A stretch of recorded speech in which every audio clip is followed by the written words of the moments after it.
Chapter 461. Swoosh. Yu Qianqiu opened the folding fan in his hand. My fan is bigger than yours, and it's even golden in color. A faint sneer appeared on his face. The young man in white was taken aback, but he wasn't attracted by the fan. Instead, his gaze lingered on Yu Qianqiu's face for a moment. This was the first time he had seen such a handsome person. His gaze then fell on the fan in the young man's hand, and he blurted out, "Vulgar." His voice was a little sweet. Although he was pretending to be a man, it couldn't conceal his femininity. Yu Qianqiu and Zhang Peng looked at each other. They weren't angered by his words. Instead, they began to scrutinize the young man.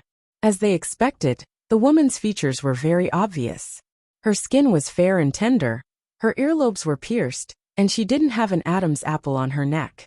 As expected, she was a fake.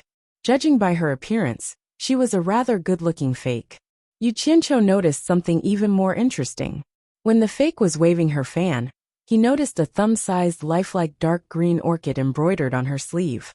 If he remembered correctly, the Jade archive he had read about Baiwan country showed that the symbol of Baiwan country's royalty was the exact same dark green orchid. Especially the fake's white fan. There was even a large one character written on it. Who was this girl in Baiwan country's royalty? Why would a member of Baiwan country's royalty come all the way here to stay in a small inn? Yu Qianqiu was deep in thought.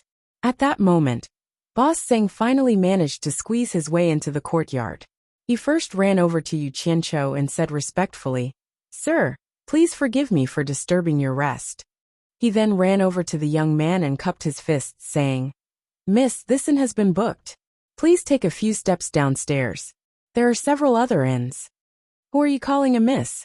the young man shouted in a masculine voice. She refused to admit it. Little did she know, anyone could tell that she was a woman. Several guards dressed as servants came up to her. "I was blind. Please forgive me, young master." Boss Zhang apologized profusely. A middle-aged man next to the young master took a step forward and said in a deep voice, "Seeing that your shop is quiet and clean, my young master has given face to stay here. Don't be ungrateful. You have 15 minutes to clear out all the unrelated people. Otherwise, you can close your shop." Zhang Peng was infuriated when he heard this. He was just about to take a step when Yu Qianqiu stopped him with his fan. Yu Qianqiu raised his eyebrows. It seemed that because of his arrival, the inn was cleaned up from top to bottom, and it brought trouble to them instead. The middle-aged man, who just spoke, was actually an early-stage nascent soul cultivator. To be able to have a nascent soul cultivator as a guard, it seemed like this fake was undoubtedly a member of the royal family of Baiwan country. Boss Zhang helplessly apologized. "Esteemed guests, please don't make things difficult for me. This shop is open for business, and I've already accepted their money. How can I chase a guest out? There's no such thing." The middle-aged man raised his chin at Yu Qianqiu and said, "How much did they pay you? We'll double it." This, Boss Zhang still wanted to explain, but someone behind him shouted, 10,000 taels of gold. If you can take out 20,000 taels of gold, we'll move out immediately." Boss Zhang turned around. Seeing that Yu Qianqiu had spoken, he simply retreated to the side and stopped talking. The crowd's gazes all fell on Yu Qianqiu. The young man in white glared at him and shouted, "Do you think I'm ignorant? Renting this shop for a day costs 100 taels of silver. Who would spend 10,000 taels of gold?" "I said 10,000 taels of gold, so it's 10,000 taels of gold," Yu Qianqiu said indifferently. "Didn't you say you'll pay double? Don't pretend to be rich if you don't have money. Get out of here, and don't disturb my rest. Are you purposely looking for trouble?" The middle-aged man's tone was indifferent as he slowly walked over. It seemed that he wanted to teach Yu Qianqiu a lesson. Zhang Peng clenched his fists. He had long wanted to teach these people a lesson. Yu Qianqiu gently folded his fan and said indifferently, "A mere early-stage nascent soul cultivator dares to behave atrociously in front of me? You're courting death." His words immediately caused the middle-aged man to stop in his tracks.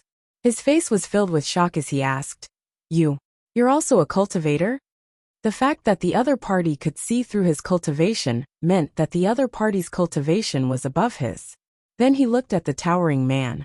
The way he looked at him was extremely disdainful. It was obvious that the other party had seen through him as well. On the other hand, he couldn't even tell that these two were cultivators. It was obvious that their cultivation was much higher than his. What? Do you have a problem with that? Yu Qianqiu asked coldly. Who are you? How dare you speak so arrogantly? Guards, open your mouth. The man in white robe angrily spoke in a bureaucratic tone. A few guards quickly rushed over. The middle-aged man spread his arms and shouted, Stop! Back down! The guards were obviously extremely afraid of him.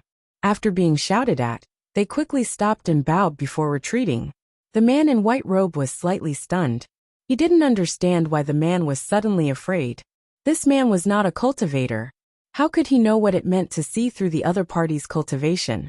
The middle-aged man quickly apologized to Yu Qianqiu. Mister, please forgive us.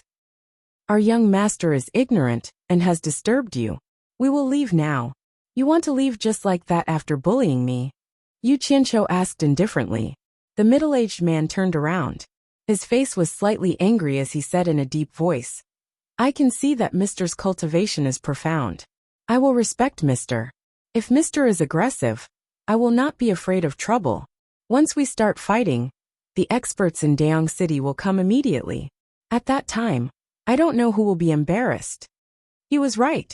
With Wen Lanfeng's status as the second in the cultivation world, few people in the world would dare to not give them face except for Bai Changchun. But coincidentally, they met Bai Changchun's disciple. This was called, enemies would not meet unless they were enemies. Hee. Interesting. When Lanfeng's disciples and grand disciples actually dared to threaten me. Yu Qianqiu sneered. His words left everyone at a loss, including the white-clothed young master. She obviously didn't know who the Wen Lanfeng that Yu Qianqiu spoke of was. Yu Qianqiu was secretly depressed. He thought, did I misjudge? The middle-aged man was stunned for a long time. He asked in a surprised voice, Mister, do you know our ancestor? Fortunately, Yu Qianqiu heaved a sigh of relief. Causing trouble here was indeed not a good idea. Although he wasn't afraid of anything, Shi Wenguang must have had a hard time setting up an ambush in an enemy nation. If he messed it up, then he would be letting Shi Wenguang down. He waved his fan disapprovingly and said, We haven't seen each other for many years, but we still have some friendship. I wonder if you can tell me your name, so that I know which senior showed mercy to me. I can report this to my superiors when I return. The middle-aged man said respectfully with a shocked expression. He had already bowed so deeply that he was almost touching the ground. Although the person in front of him looked young, how could the cultivation world judge one's age by appearance? It wouldn't be too much of a problem if the other party was acquainted with the old ancestor. But the other party was actually saying that he was acquainted with the old ancestor. The old ancestor was already a deity transformation final stage cultivator. So those who were acquainted with him were most likely deity transformation final stage cultivators. When he thought that he might have offended a master in the soul formation stage, he couldn't help but break out in a cold sweat. He had indeed been a little careless with his words. If the other party wanted to kill them, they wouldn't even know how they died, let alone wait for help.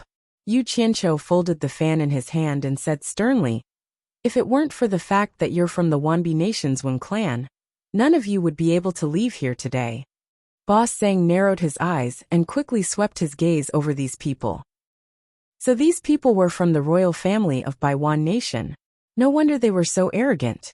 The white-robed man and his guards looked at each other. It turned out that the other party had already seen through their identities. The middle-aged man bowed again and said, Thank you for showing mercy, senior. Thank you for showing mercy. Go back and tell that old man Wen Lanfeng that he has taught a bunch of good disciples to bully an old friend of mine from the South Sea. I'd like to see if he can still hide in Baiwan Nation. Tell old man Wen Lanfeng to personally come to the South Sea to apologize to me. Otherwise, don't blame me for tearing down Baiwan Nation's palace. Yu Qianqiu boasted shamelessly. These words were earth-shattering to the ears of everyone present. Although the white-robed man and his guards didn't know who this so-called Wen Lanfeng was, they knew they had offended someone they couldn't afford to offend.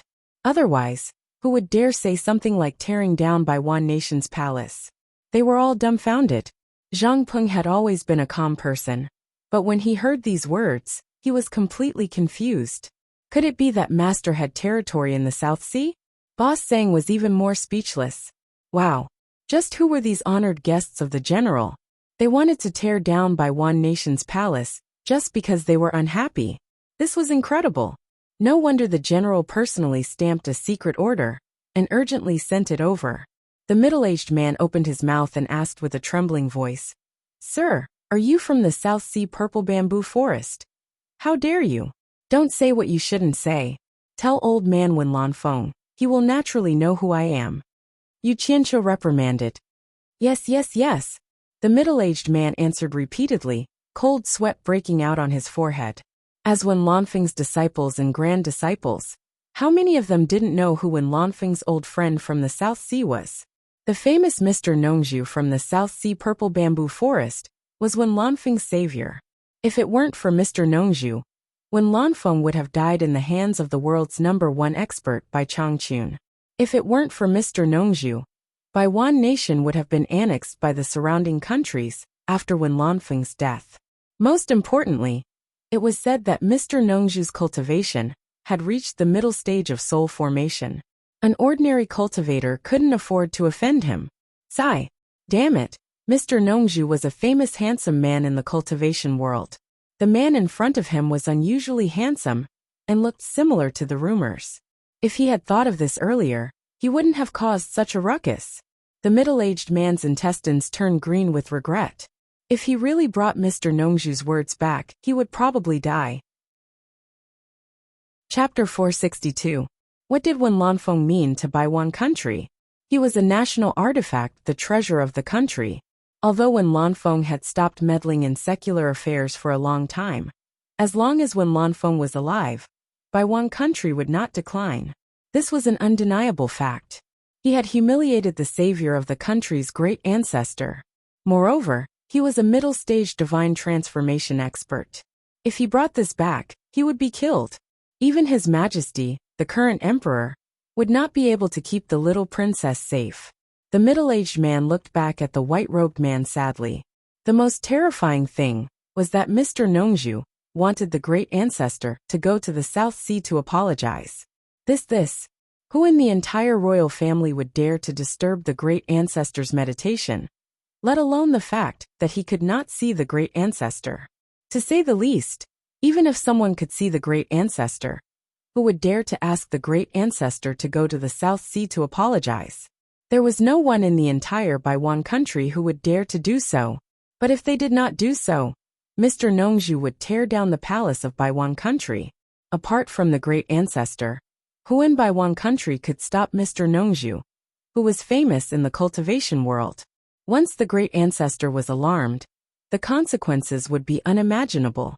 No matter how he thought about it, it was a dead end. The middle-aged man's face was ashen. He was so scared that he broke out in a cold sweat. He stood still like a wooden chicken. Uncle Bai, who is he? The white-robed man walked over, trembling with fear.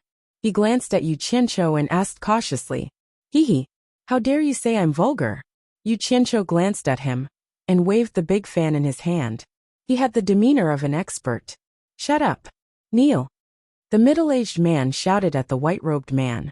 Then he knelt down in front of Yu Qianqiu and pleaded, Please spare our lives for the sake of our great ancestor. I will be very grateful. The white-robed man looked incredulous when he saw the middle-aged man kneeling down. He was stunned for a moment, and then knelt down obediently. When these two people knelt down, the dozen or so guards behind them didn't dare to continue standing. With a hua sound, they all knelt down. Boss Sang was even more shocked now. He could tell that this group of people was undoubtedly the royal family of Baiwan Nation. This lady dressed as a man might even be a princess of Baiwan Nation. Now just because of a few words from this gentleman, all of them actually knelt down and asked for forgiveness? Southern Sea Purple Bamboo Forest? What kind of place is this? Boss Sang thought to himself. He had never heard of such a place before. On the other hand, Zhang Peng admired his master more and more. His master was indeed an unfathomable person. His heart was filled with worship. Furong, who had been standing nervously behind the door, thinking that something was going to happen, was astonished when she saw this scene. She didn't expect Yu Qianqiu to be so capable after leaving Fuxian Island. He could make a bunch of people kneel down with just a few words. At the same time, she felt more at ease, so she bit her lips and stood behind Yu Qianqiu. What's the meaning of this? Yu Qianqiu waved his fan and said indifferently, I didn't say I want your lives. Get up quickly, lest someone sees you and accuses me of bullying the weak. In his heart he muttered, I didn't expect the handsome Nongzhu to be so popular outside. It seems I can make good use of him. Who told you to always bully me? I'm Wenbai. I've long heard that Mr. likes to play games in the mortal world. I didn't expect to offend you today. The middle-aged man said while kowtowing repeatedly, I should go back to receive my punishment, but I didn't dare to disturb the old ancestors' cultivation. I hope that Senior will let this matter go since we don't know anything. He gritted his teeth and threw caution to the wind. Instead of going back to receive his death, he might as well pluck up his courage and try. Perhaps there would be a chance. That's exactly what I wanted. If that Wen Lanfeng really comes out, I'm afraid it'll be hard to clean up. Yu Qianqiu raised his brows and turned to look at Furong. He asked softly, Did I scare you? What do you think we should do? Everyone's eyes immediately focused on the sickly Furong. They didn't expect the final decision to be made by this inconspicuous woman. Wenbai looked at her with a pleading expression. As Yu Qianqiu expected, Furong was soft-hearted and couldn't do anything evil. She gently pulled his sleeve and said, Forget it. The group of people immediately heaved a sigh of relief. However, they only saw Yu Qianqiu closing his fan as he solemnly said, I can overlook this matter and treat it as if nothing had happened. However, you all used your strength to bully others and destroyed the inn's items. Because of me, the inn suffered losses for nothing. I will punish you all to compensate heavily. Do you all accept this? Yes. Wenbai quickly got up and went to Boss Sang. He cupped his hands and apologized.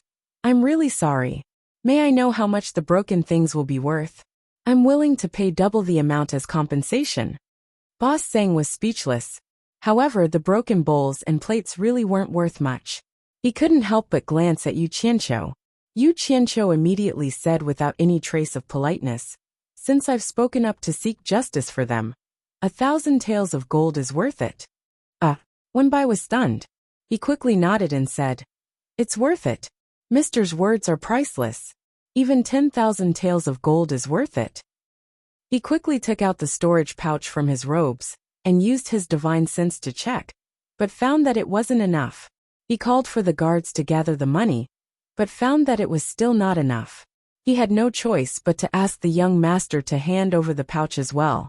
After gathering everything, Wenbai finally returned with a bitter expression. Mister, please wait a moment. There's only about 800 taels of gold here. I'll go to the embassy to get it. Forget it. If I continue to be long-winded with you all, it'll seem like I'm calculative. Yu Qianqiu interrupted with a wave of his fan. He then pointed at the storage pouch in Wenbai's hand to Zhang Peng. Zhang Peng walked over and grabbed the pouch. Thank you, mister. Wenbai bowed and said, This matter had come to an end. His worried heart could finally be at ease. It could be considered a blessing and a misfortune. Don't kneel. Let's go. Do you want me to treat you all to a meal? Yu Qianqiu said with an expressionless face. The group of people quickly stood up. The young master in white pouted and silently bowed with a wronged expression. Wenbai was about to leave when he saw Yu Qianqiu point the fan in his hand at the young master in white. He said, What's the name of this cross-dressing girl? Wenqing.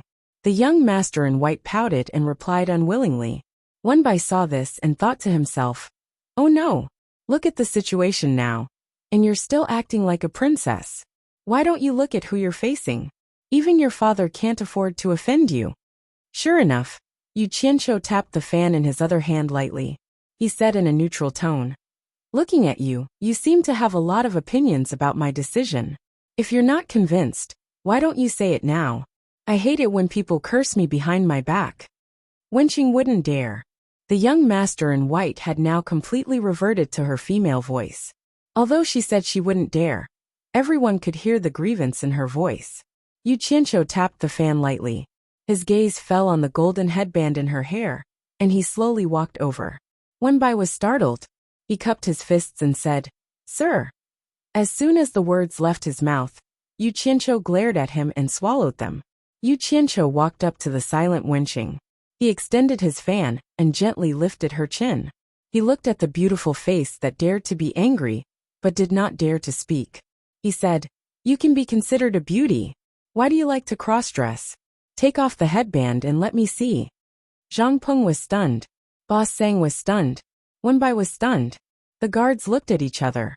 Could it be that he had taken a fancy to Wenqing? Farong blinked. She did not know what he was trying to do. The Wenqing's pretty face turned red. She bit her lips so hard that it almost bled. She did not say anything, nor did she move. She was a dignified princess of a country. When had she ever been humiliated like this? And in front of so many people? Little did she know that Yu Qianqiu wanted to take her pride down a notch. The fan lifted her chin again. Yu Qianqiu said indifferently, "Do you want me to do it myself? If you don't take it off, I'll have him do it. Once he takes it off for you, I'll give you to him to warm his bed." The fan let go of her chin and pointed at Zhang Peng. "Thank you, sir." Zhang Peng cupped his fists and bowed. He strode over. Who would have thought that this guy liked to play dry humor? The Wenqing immediately shouted in horror, "I'll take it off." She quickly took off the golden headband and angrily threw it on the ground. However, as soon as she threw it, Yu Qianqiu seemed to have guessed what she was going to do. He stretched out the fan in his hand and flicked it. The golden headband flipped towards Zhang Peng. Zhang Peng casually caught it. As the saying goes, the layman enjoys the show, while the connoisseur recognizes the artistry. Yu Qianqiu's casual flick of the fan seemed to be something that anyone could do. However, what was rare was that it seemed natural. It was as if the Wenqing had cooperated with him and purposely threw the golden headband towards his fan. The group of guards' pupils shrank. They all praised in their hearts. What amazing skills! Wenbai was secretly shocked. As expected of a soul formation expert, just a casual move was enough to predict the enemy's movements. Zhang Peng, however, did not think much of it. Master's skills were amazing. In fact, Yu Qianqiu himself was stunned. Just now he had subconsciously done it. He didn't even move his body. He had just casually moved his arm and fan. He hadn't expected that the size of the fan would be so perfect. It wouldn't be an exaggeration to say that it was exquisite. He did not even know how he did it. In a flash, he remembered what Bai Changchun said when he taught him the animal play. He was overjoyed. Old man Bai did not lie to him. The Wenqing stood there with her hair disheveled. In the blink of an eye, the handsome young master had changed. Especially her eyes, which were already welling with tears. She was trying hard not to cry. Yu Qianqiu raised the fan in his hand and parted the messy hair on her forehead. Her beautiful face, rosy cheeks, and tearful cheeks were really pitiful. She was indeed a great beauty.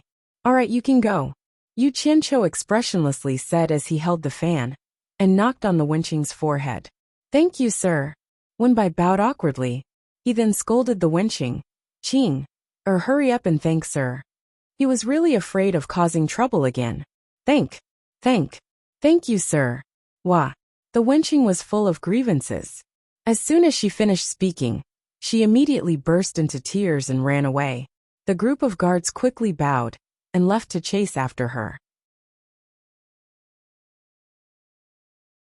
Chapter 463. Without the group of people, the courtyard became much quieter. There were only a few sparrows chirping on an old tree in the corner. Yu Qianqiu opened his folding fan and waved it gently. He stared expressionlessly at the sparrows hopping about on the tree branch. He truly had the demeanor of an expert. Boss Sang walked over and said respectfully, "Please wait a moment, sir. The food and wine will be ready soon." Yu Qianqiu grunted softly and didn't mention the gold again. After he walked out of the courtyard, Zhang Peng took the initiative to hand over the storage bag. Yu Qianqiu put it away and pretended that nothing had happened. He had a lot of spirit stones on him, and didn't have much gold or silver in the secular world. Since someone had taken the initiative to give him money, he could use it to accompany Hibiscus.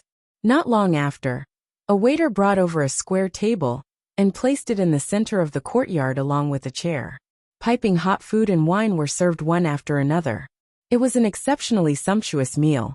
Boss Sang told the waiter not to disturb them, and invited the three to take a seat. He wanted to stand to the side and keep them company, but Yu Qianqiu told him not to be overly courteous.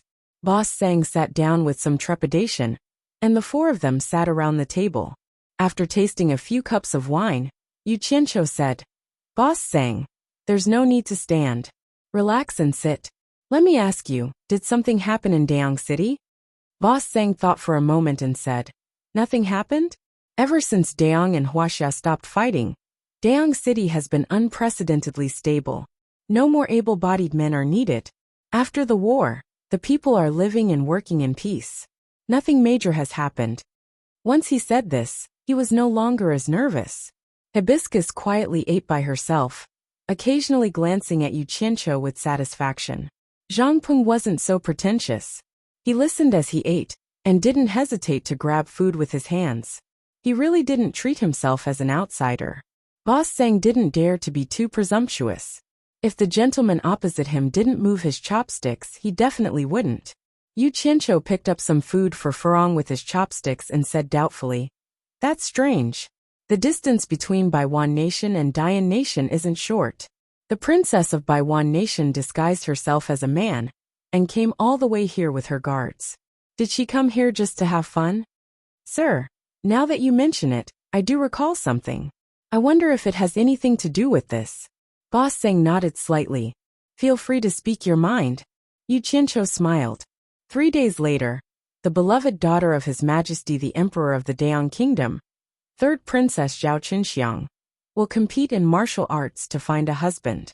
During this period of time, many nobles from various countries have arrived. I wonder if the arrival of Baiwan Nation's princess has anything to do with this matter? Boss Sang said. Could it be that this girl wants to disguise herself as a man and become the prince consort? Yu Qianqiu was stunned. He didn't think that it was possible. After all, this wasn't a movie. He asked again, why is the dignified princess of Dayan Kingdom looking for a husband? Could it be that the emperor of Dayan Kingdom can't find a good husband for her? This princess Zhao Qinxiang is a widow who has yet to marry.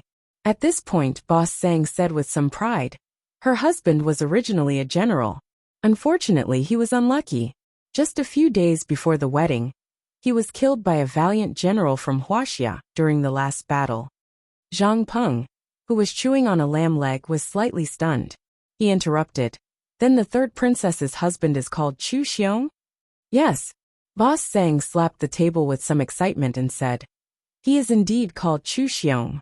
That fellow is considered a valiant general in the Dayang Kingdom. Unfortunately, he ran into our great general's #1 valiant general. The last sentence was said in a very low tone, clearly afraid that outsiders would hear. Yu Qianqiu looked at Zhang Peng and asked suspiciously, what? You know Chu Xiong? Zhang Peng put down the lamb leg in his hand and said with a mischievous smile, Sir, you may not know this, but when we fought against the Dayang Kingdom, I was the vanguard. The last battle was also fought by me. Chu Xiong was also killed by me when I fought him. Oh, then you have to take responsibility for the widow. Yu Qianqiu raised his wine cup and teased. Zhang Peng laughed mischievously. I haven't married her yet. As long as she is willing, I will accompany her at any time. I am not even afraid of her man, so why would I be afraid of her? The two of them were having some fun and joking. Boss Sang's face was full of shock as he said, Zhang Peng? Zhang Peng? Ah, I should have guessed long ago. You are the #1 general under the great general, General Zhang Peng. But, didn't you violate military discipline and be beheaded by the great general? Zhang Peng looked at Yu Qianqiu and nodded with a smile. I was supposed to be beheaded to uphold military discipline, but I just so happened to run into Sir. Sir, you saved me from my blade. Boss Sang. It is enough for you to know this. Don't tell anyone else. I wouldn't dare. When I heard the news of the general's beheading, I didn't know how long I had been heartbroken. Now that I know that the general is still alive, I won't tell anyone. Boss Sang was pleasantly surprised. It was obvious that these spies placed in enemy countries by the army were very respectful towards their homeland and the brave generals in the army. Zhang Peng waved his hand and said, Don't call me general. I have followed Sir for many years, and have long since stopped calling me that. Boss Sang repeatedly agreed. Zhang Peng, do you want to meet the widow princess? Yu Qianqiu suddenly asked with a smile. Although Hibiscus had little contact with the outside world, she could still understand what they were saying. At this moment, she was chewing on some vegetables and staring unblinkingly at Zhang Peng. Zhang Peng's mind was a little muddled. He was stunned for a long time and hesitantly said, Sir, do you want me to have a martial arts competition to select the emperor's son-in-law? Boss Sang's mouth went round in a circle. When two countries faced off against each other, he killed the fiancée of someone else, and then broke into the enemy country to marry his fiancée. When he came back to his senses, he tried to dissuade him. Sir, I'm afraid that won't do. After all, the princess of Daong is a princess. This martial arts competition to select the emperor's son-in-law must be someone of status. I'm afraid ordinary people don't have the qualifications to sign up. That's simple. I'll go find those people from Baiwan country and ask for a high-ranking Baiwan country status. It's just a registration. I don't think it'll be a difficult matter. Yu Qianqiu smiled faintly. Zhang Peng asked in a daze, Sir, do you really want me to go? He was a little confused. Why did they want to meddle in worldly affairs? What? Are you afraid? Yu Qianqiu smiled. With Sir here, what's there to be afraid of? Zhang Peng wiped his oily mouth and grinned. I just think it's a little too exciting. Haha. All right then, it's settled. After we finish eating, I'll go find the people from Baiwan country. Yu Qianqiu smiled as he poured the wine in his cup into his mouth. Sir, that, Zhang Peng said shyly. What if I'm really selected as the emperor's son-in-law? Do I really have to become the emperor's son-in-law? Are you stupid? We're just going to join in the fun. If you don't like the princess, you can find an opportunity to be defeated by your opponent. Isn't this a martial arts competition for a spouse? Yu Qianqiu paused. Of course, if you like the princess and want to have a taste of her bed, I won't object. Hearing this, Zhang Peng and Boss Sang looked at each other and smiled knowingly. Hibiscus, who had food in her mouth, struggled to swallow it. She stared at them and asked curiously, Is the princess's bed very comfortable? The three men, who had just raised their cups to each other, and had wine in their mouths, all spat it out when they heard this. Yu Qianqiu coughed twice and said awkwardly, I don't know either. If you want to try, I'll find an opportunity to take you there. Hibiscus smiled with an eager expression. Yu Qianqiu hurriedly picked food for her, and stuffed her mouth, so that she wouldn't say anything scary. He had a reason for asking Zhang Peng to compete for the emperor's son-in-law. For a long time, the Huaxia cultivation world had a sense of seclusion. Basically, they didn't have any contact with the foreign cultivation world. They knew very little about the foreign cultivation world, almost nothing at all. Right now, he urgently needed to find an entry point to the cultivation world, so that he could gather some information. It would be best if he could open up a path. It seemed that the cultivation world of the various countries here had a close relationship with the royal family. Letting Zhang Peng participate in the martial arts competition to select the emperor's son-in-law was a good opportunity to make contact with the cultivation world of the various countries. The western suburbs of Daong City were where the embassies of the various countries that had diplomatic relations with Daong Nation were located. Baiwan Nation's embassy was naturally located here as well. It wasn't small, and it was a very grand and imposing mansion. In fact, the embassies of the various countries were built in an imposing manner. The purpose was none other than to show their country's powerful image. The dozen or so guards standing guard in front of Baiwan Nation's embassy suddenly saw a man with disheveled hair rushing over. They were about to shout at him to retreat with their weapons. However, when they saw the group of people behind the man, they immediately moved aside, allowing the man with disheveled hair to run in while wailing loudly. Soon after, the group of people followed him in. The man who was wailing loudly was naturally the hipster, who had been greatly humiliated. After he ran in, the servants and the envoys who came and went were at a loss of what to do. The hipster directly rushed into the main hall, whose doors were wide open. When he saw a middle-aged man with a dignified aura sitting upright and talking to someone beside him, he immediately burst into tears. Uncle Wang, I've been bullied. You have to help me. Wah. He was crying his heart out. The group of people in the hall were startled by the man with disheveled hair. When they heard who it was, they were all stunned. The dignified middle-aged man jumped to his feet. When he saw the hipster's disheveled appearance, his expression darkened. What on earth is going on? The group of people also stood up with sullen expressions. How could the dignified princess of Baiwan nation be bullied? Especially in a foreign country. This was simply an insult to the country's image. The hipster with disheveled hair wiped away his tears. He turned around and pointed at Wenbai, who was outside, and cried, "Ask him." Once the dozen or so guards arrived at the entrance of the main hall, they immediately scattered to the sides. This was not a place they could enter casually. Wenbai walked in and cupped his hands at the man above him. The man also cupped his hands in return. "Brother Wenbai, what on earth is going on? With you by her side, how could Qing'er be bullied? How do you want me to explain this to my brother when I return? Your Highness, don't mention this again." Wenbai walked up to him and whispered in his ear, "Just now, the princess offended someone we can't afford to offend." What a joke! The prince slammed the table beside him and sneered. "Not many people in the world dare to bully the royal family of Baiwan nation. Please calm down, Your Highness." Wenbai shook his head and smiled bitterly. He whispered again. This time, the person the princess offended was Mr. Nongzhu of the South Sea Purple Bamboo Forest. It's already good enough that we can come back alive. What? It's him? The prince was immediately dumbfounded. He looked at the crying hipster with an indescribable expression. Chapter 464. The prince's name was Wen Yuan, and he was the younger brother of the current emperor of Baiwan Kingdom. Ordinary members of the royal family might not know the secrets of the royal family. But how could he, one of the top figures of the royal family, not know the history of the Wen family?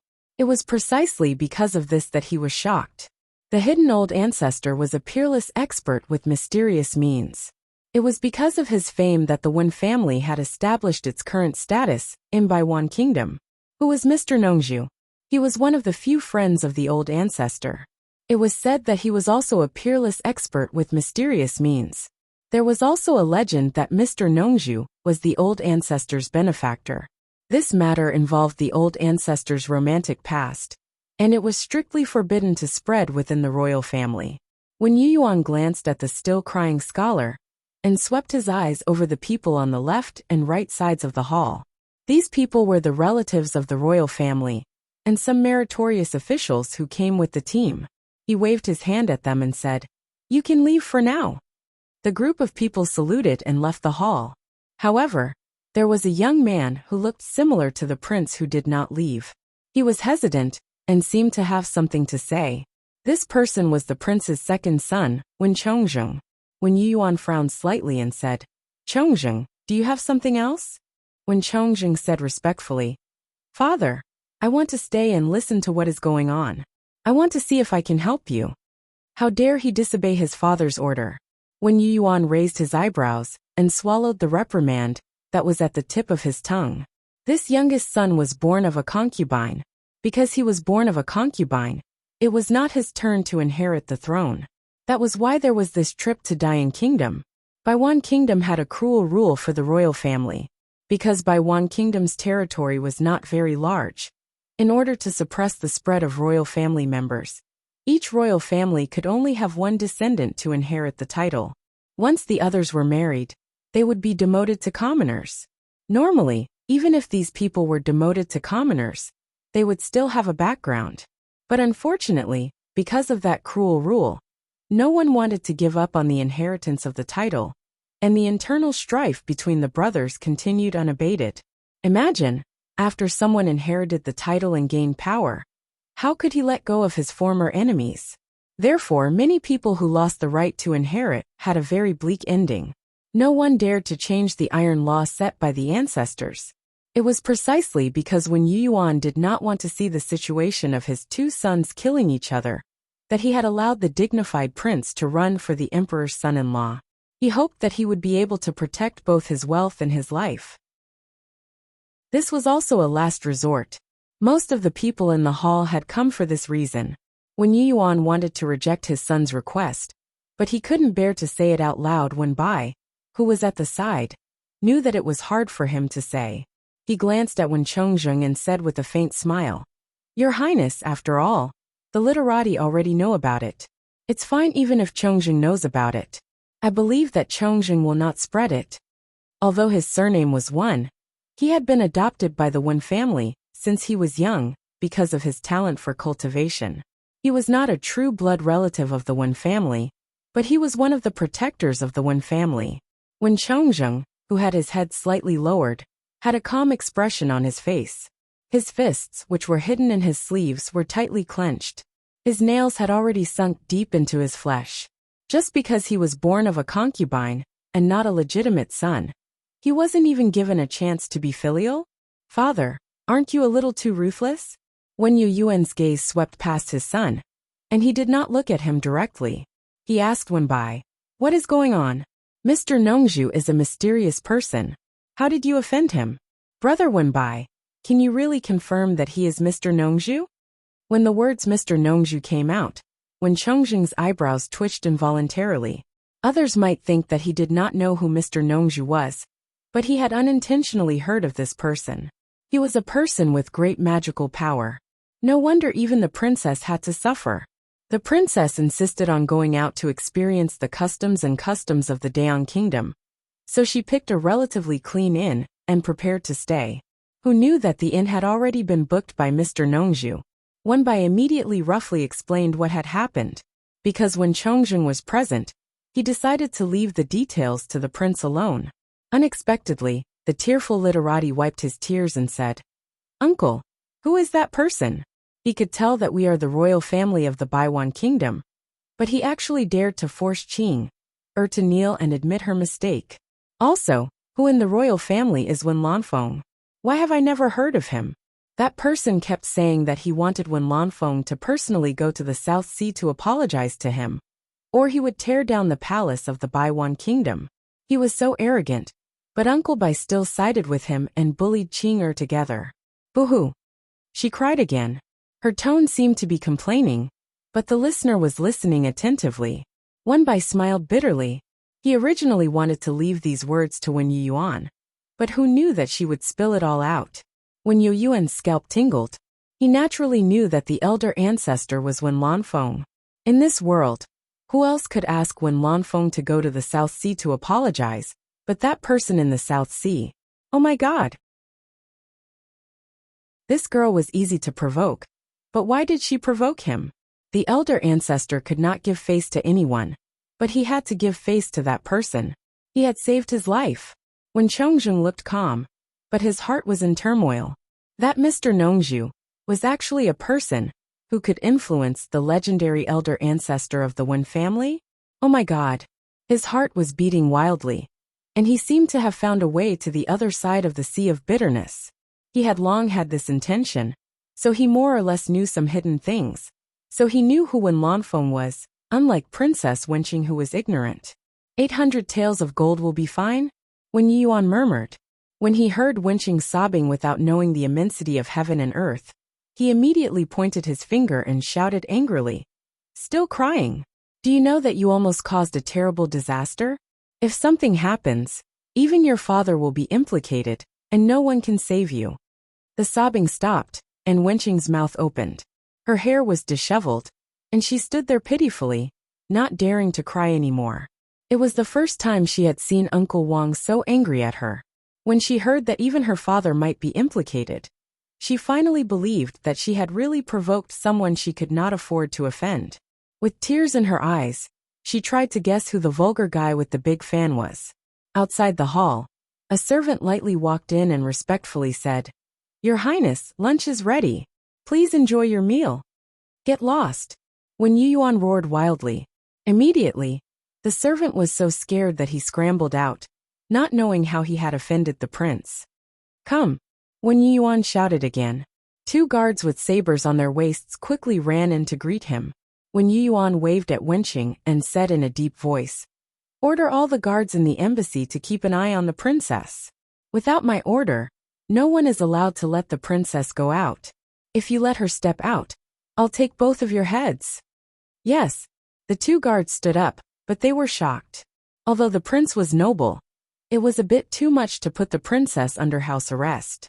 But they were the guards of the prince's mansion, so they stood behind the princess without saying a word, obeying the prince's order.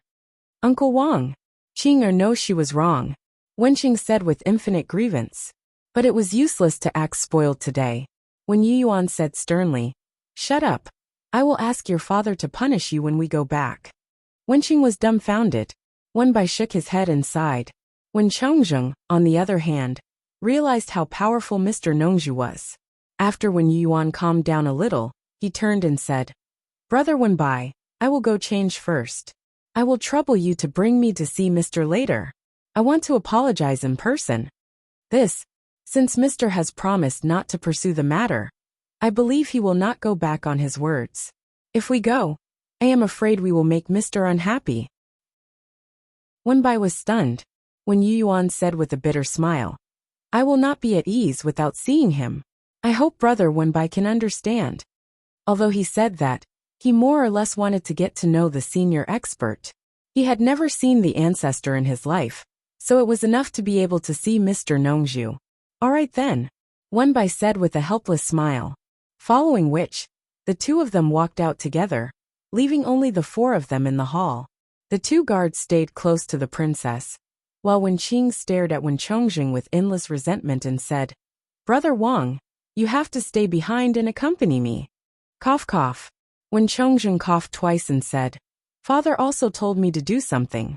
I do not have time to accompany you for now. Take care, sister. The two of you must not neglect the princess."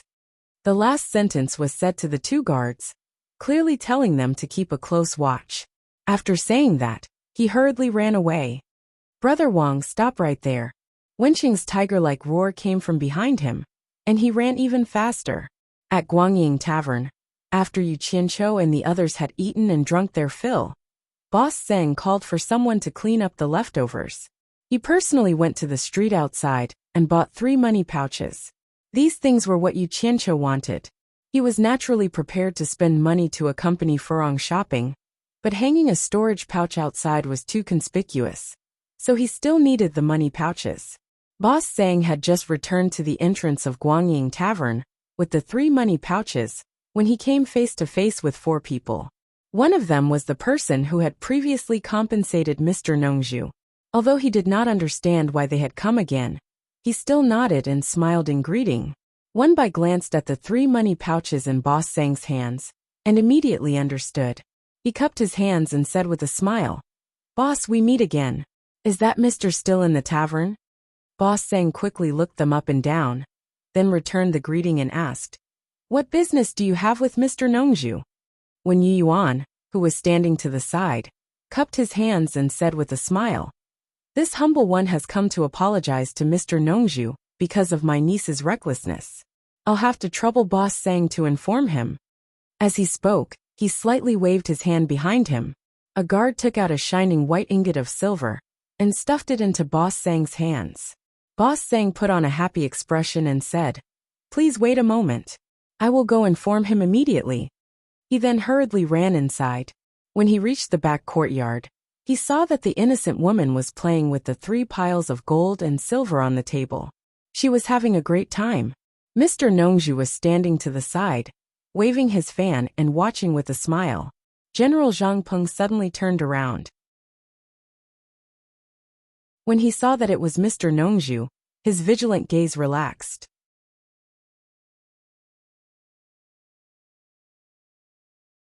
Chapter 465. Sir, the people from Baiwan Nation are here again. This time they have an extraordinary bearing. He said that the princess is his niece and wants to apologize to you. Boss Zhang walked over and reported. Oh, Yu Qianqiu turned his head and said, "Could it be that a prince has come as well? That's good. I don't have to make a trip myself. Let them come." Boss Zhang handed him the 3 money pouches and went out to fetch the people. Yu Qianqiu put the money pouches on the table and said with a smile, "Are you done dividing them? If you are, then pack them up." Furong grunted and excitedly packed the 3 piles of gold and silver, handing them to the 2. Zhang Peng cupped his hands and said, "Thank you, mistress." Seeing that the two had hung the money pouches on their waists, Farang imitated them. Outside Guangying Inn, as a powerful prince of Baiwan nation, this was the first time when Yu Yuan was summoned outside a small inn. After a while, Boss Sang came out and cupped his hands at them.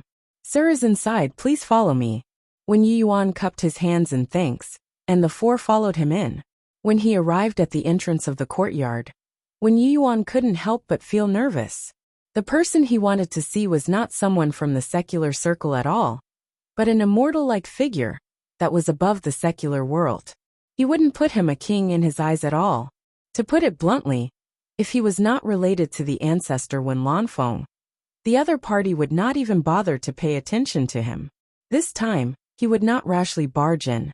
Although he did not bring many guards, he still waved 2 guards to stand outside. As soon as he entered, his eyes fell on the young man who was calmly waving a large fan in the middle. The woman was naturally not Sir Nongzhu. That big man with eyes all over his body was even more unlikely to be a living immortal. Although he was nervous, he could not help but praise him. As expected of an earth immortal, someone who was estimated to be more than 1,000 years old was still so young. He walked quickly and bowed deeply, saying respectfully, "Baiwan nations when Yu Yuan pays his respects to Sir." He did not dare to call himself this prince. Wenbai also bowed. Boss Sang stopped at the courtyard entrance and did not follow in to disturb them. "There is no need for such formalities. Say it. Why are you looking for me?" Yu Qianqiu asked. He still had to put on the airs of an expert. When Yu Yuan did not dare to raise his head as he said, "Junior's niece is a scholar." She did not know that she had offended Mr. After Junior learned of this, I was truly terrified and came over to apologize. Enough. Yu Qianqiu snorted coldly.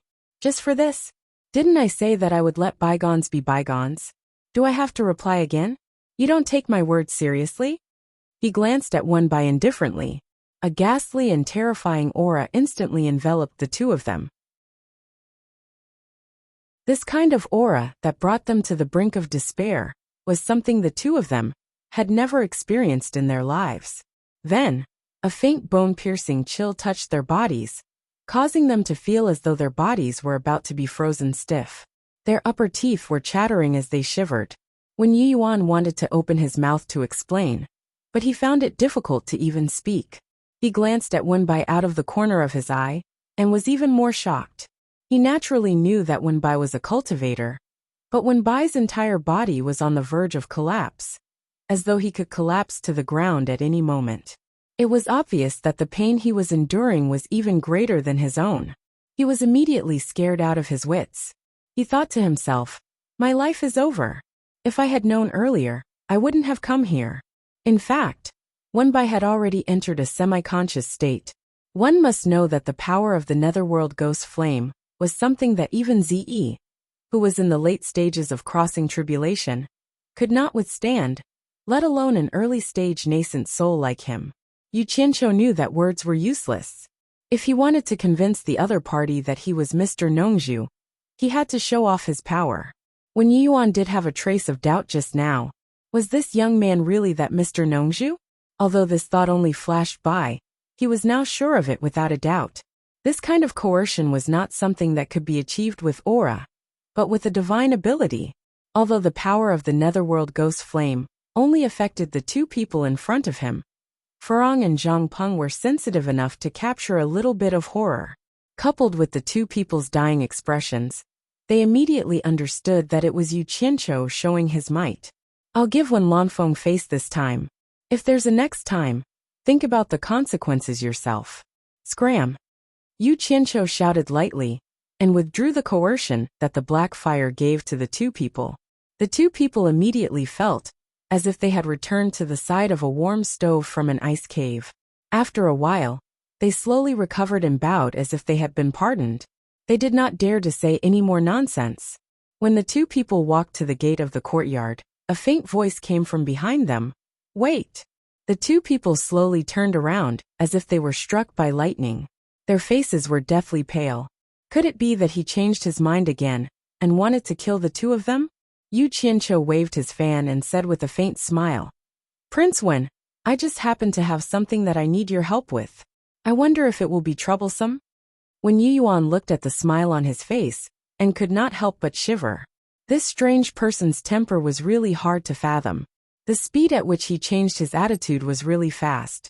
He had just made a thunderous move, and now he sprinkled rain. He quickly walked over and bowed. I don't dare. Mister, please tell me. This junior will do his best. I heard that the Dying Kingdom is holding some kind of martial arts competition to select a son-in-law. The participants are all people of status. Yu Qianqiu closed his fan and pointed at Zhang Peng, saying, I'll have to trouble you to help my follower register as a member of the upper class of the Baiwan Kingdom. We will also go and join in the fun. Ah, when Yu Yuan was startled, and did not have the demeanor that a prince should have. He could not wrap his head around it. Why would such a person care about a son-in-law? Why? If it is difficult, then forget it. I won't see you out. Yu Qianqiu slowly turned around. It is not difficult, it is not difficult. Mister has misunderstood. This junior is glad to be able to serve Mister. How can there be any difficulty? When Yu Yuan immediately cupped his hands towards Zhang Peng and said, This junior wants to know Mister's name. Zhang Peng. Zhang Peng replied indifferently. So it is Mr. Zhang Peng. I will remember it. This junior will immediately handle it. When Yu Yuan bowed towards Yu Qianqiu and hurriedly left with the few people. Prince. Hee, that's all there is to it. Yu Qianqiu raised his eyebrows and opened his fan. He walked in front of Furong and stretched out his hand with a smile, saying, Let's go. I will teach you how to spend money. Furong nodded excitedly, grabbed his hand and followed him happily. The three of them strolled along the bustling streets of Deyang City. Because they had taken the breath-concealing pill, they were not afraid of being recognized as cultivators. Zhang Peng followed behind the two of them, and silently looked around. Yu Qianqiu held Furong's hand and waved his large fan, looking like a hedonistic son of a rich family. On the other hand, it was Furong's first time on the streets of the secular world.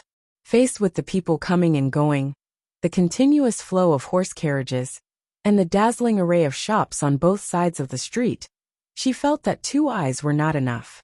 Look and look. If you like anything, you can use the money in your pouch to buy it.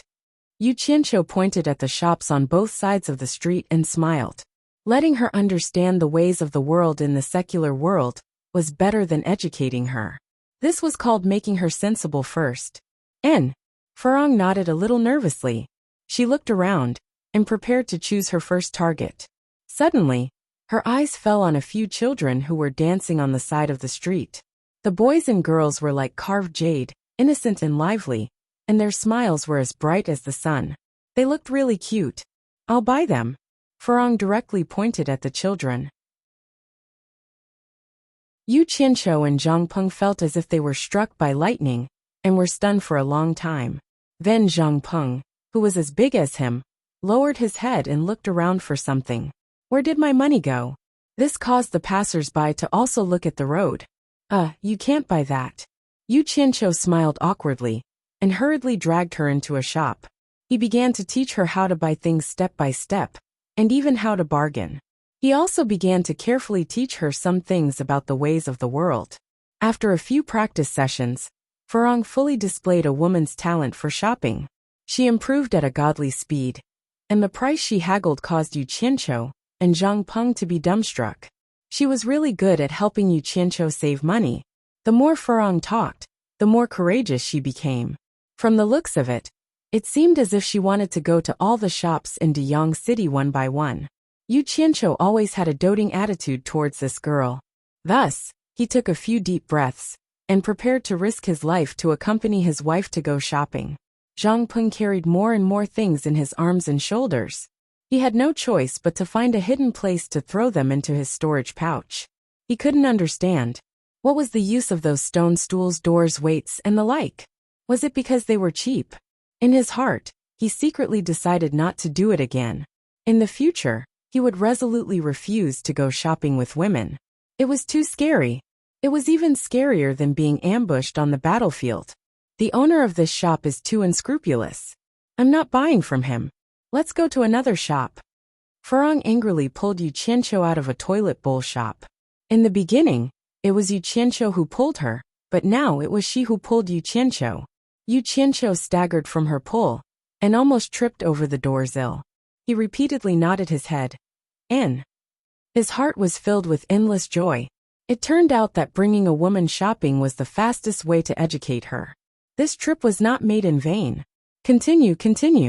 Zhang Peng, who was following behind, almost burst into tears. He thought to himself, Master, what a pure and innocent woman. She didn't even spend an afternoon. She was educated to this extent by you. On the bustling street, there was a person following the three from afar. It was none other than Wen Yuan's son Wen Chongzheng. Guangying Tavern had been booked by someone. The three of them matched the number of men and women. In addition, the owner of the tavern had respectfully sent them out. It was likely that the person waving the large fan was Mr. Nongzhu, who had caused his father to leave in such a sorry state. Although they were strolling on the bustling street, it had to be said that Zhang Peng's vigilance was not something an ordinary person could compare to. After strolling along a few streets, he discovered that the same person was following them from afar. He immediately transmitted his voice to Yu Qianqiu. Master, there's someone following us. Yu Qianqiu nodded slightly. When they reached the entrance of an alley, he pulled Farang along, and the three of them walked in together. Not long after, a person had just stuck his head into the alley to take a look when Zhang Peng, who was guarding the entrance, reached out and grabbed him by the neck. He directly dragged him in and threw him to the ground. Yu Qianqiu smiled as he put away his fan and said, You like to follow? Zhang Peng, break his pair of dog legs first. The person following them was naturally Wen Chongzheng. He was dizzy from the fall, but when he heard this, he immediately sobered up. He hurriedly begged for mercy. Mr. Nongzhu, it's a misunderstanding. It's really a misunderstanding.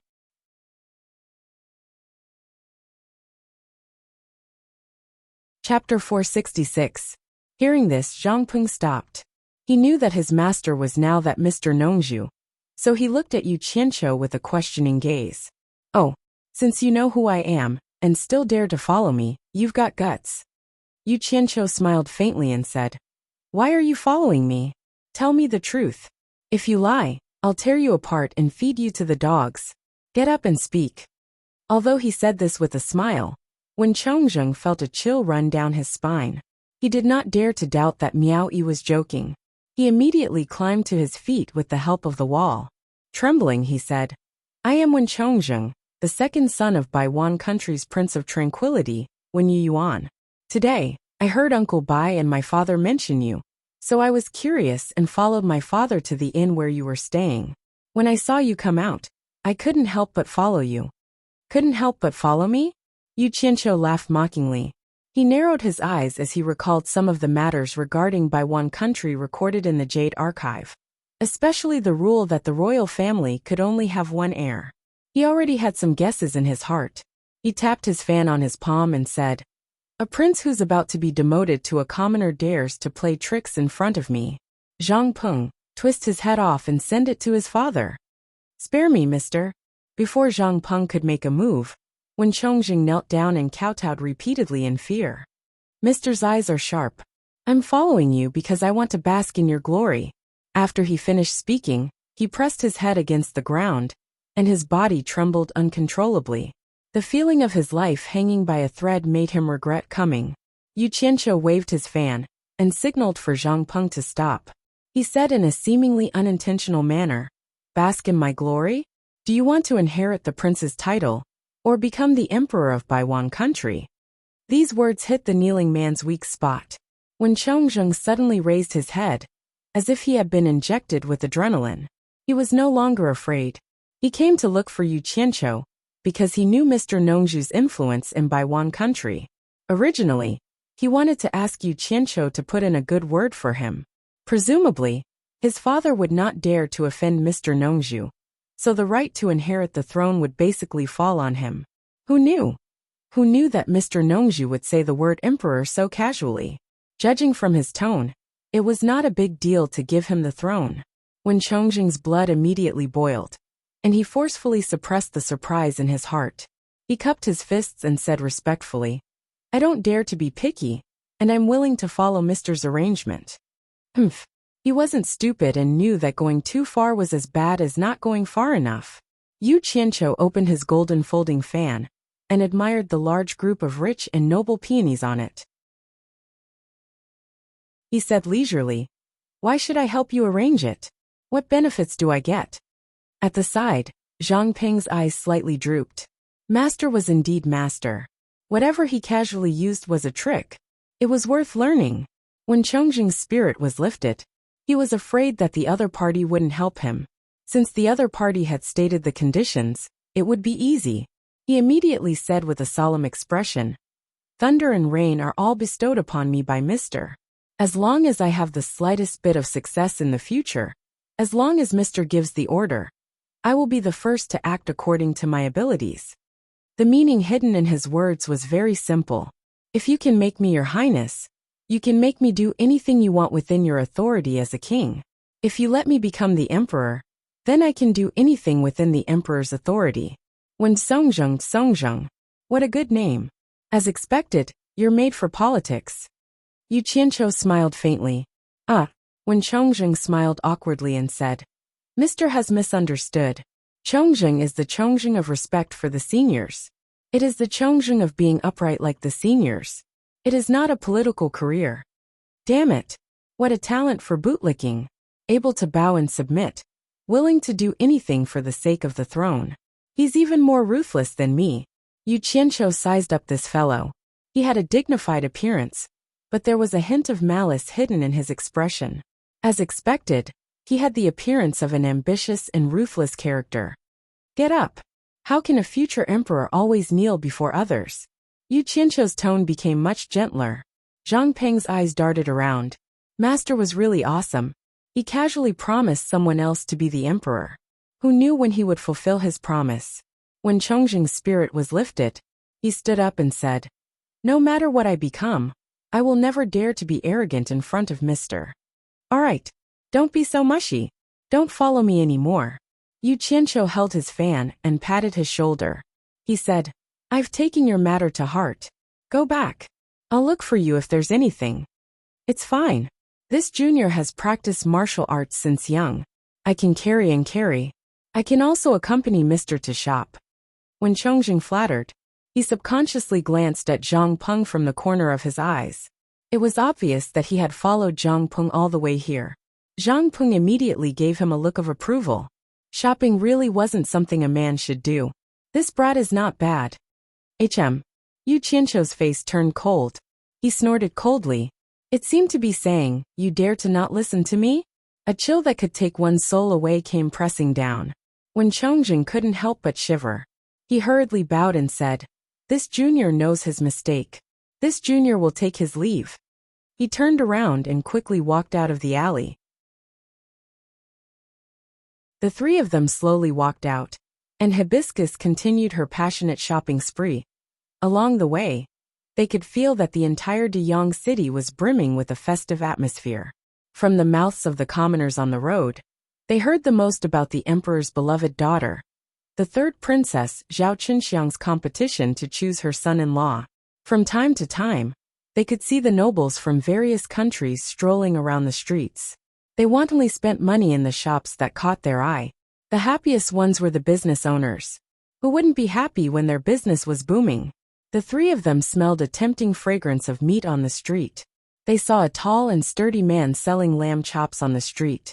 Yu Qianqiu waved his hand. The three of them walked over and prepared to open their fast. On the fiery red charcoal stove, the golden and tender lamb chops were roasted. The fat from the roasting dripped into the charcoal fire, causing some ashes to rise. The boss ordered the ingredients and quickly smeared them on a row of barbecued skewers. His skillful movements attracted many customers. The three of them mingled with the crowd and became customers on the side of the road. Furong wandered around in this vast sea of people for a long time. She was no longer afraid of strangers. She mixed in with the crowd and chewed on the lamb chops without the slightest scruple. Yu Qianqiu spent most of his time on her. Seeing that she ate until her mouth was covered with grease, He would occasionally take out a piece of cloth to wipe her face. Furong would always smile foolishly in response, causing Yu Qianqiu's heart to soften. The passers-by by the side of the road cast strange gazes at the two of them. In this era, men and women were more conservative in public. They had never seen a man be so bold on the streets. While the man looked at her in disdain, the women who had shown themselves looked at Furong enviously. In everyone's eyes, Yu Qianqiu was extraordinarily handsome, while Furong looked ordinary. However, it was this ordinary-looking woman who had won the favor of such an outstanding man. It made people feel that it was illogical. Therefore, many people guessed that the man must be living off a woman. Although the woman was not good-looking, she must have a family background.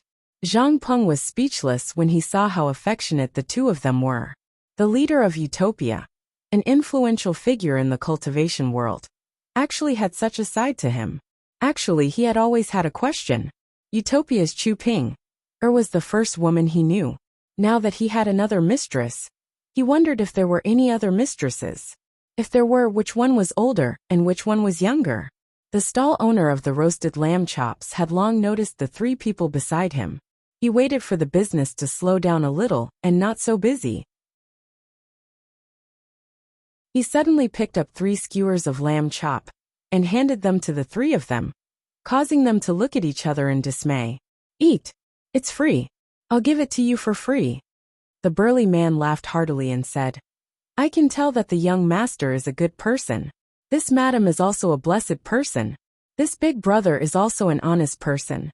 He had been observing people for a long time in the marketplace. The way Yu Qianqiu looked at Furong did not have any hint of hypocrisy. It was not what others thought. Furong's eyes were clean and pure. It was not something that could be faked.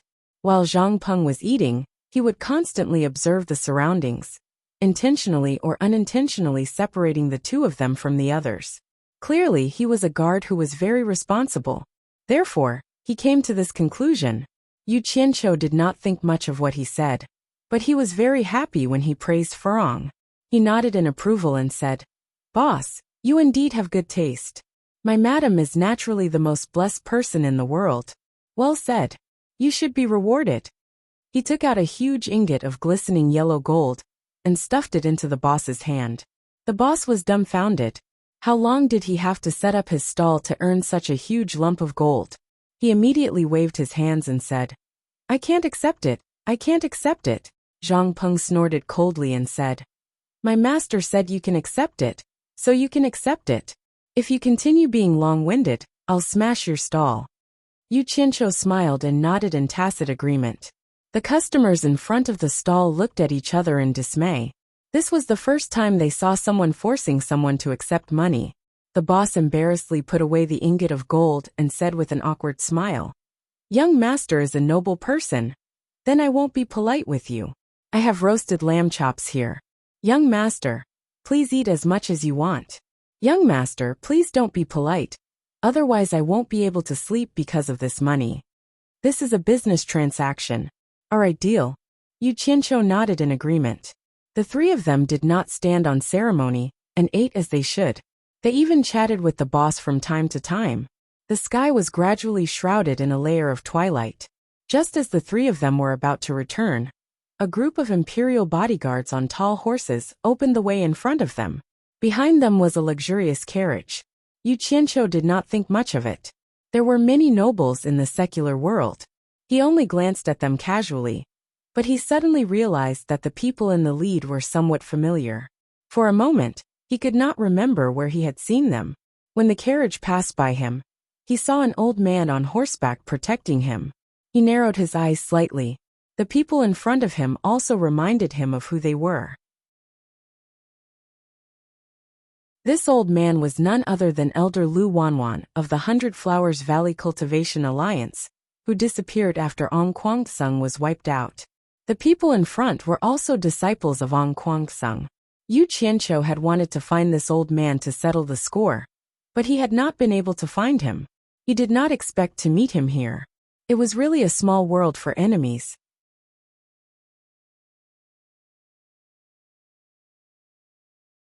Chapter 467. What he didn't expect was that the dignified elder Ong Kwang Sung from back then would actually become someone else's bodyguard. He didn't know who was sitting in the carriage, that they actually needed a cultivator to protect him. Could it be another prince? Compared to China's cultivation world, the situation here was really different. It seemed very normal for cultivators and mortals to mix together. It was a little worthless. He swept his gaze across the group of people. There were quite a lot of cultivators among them.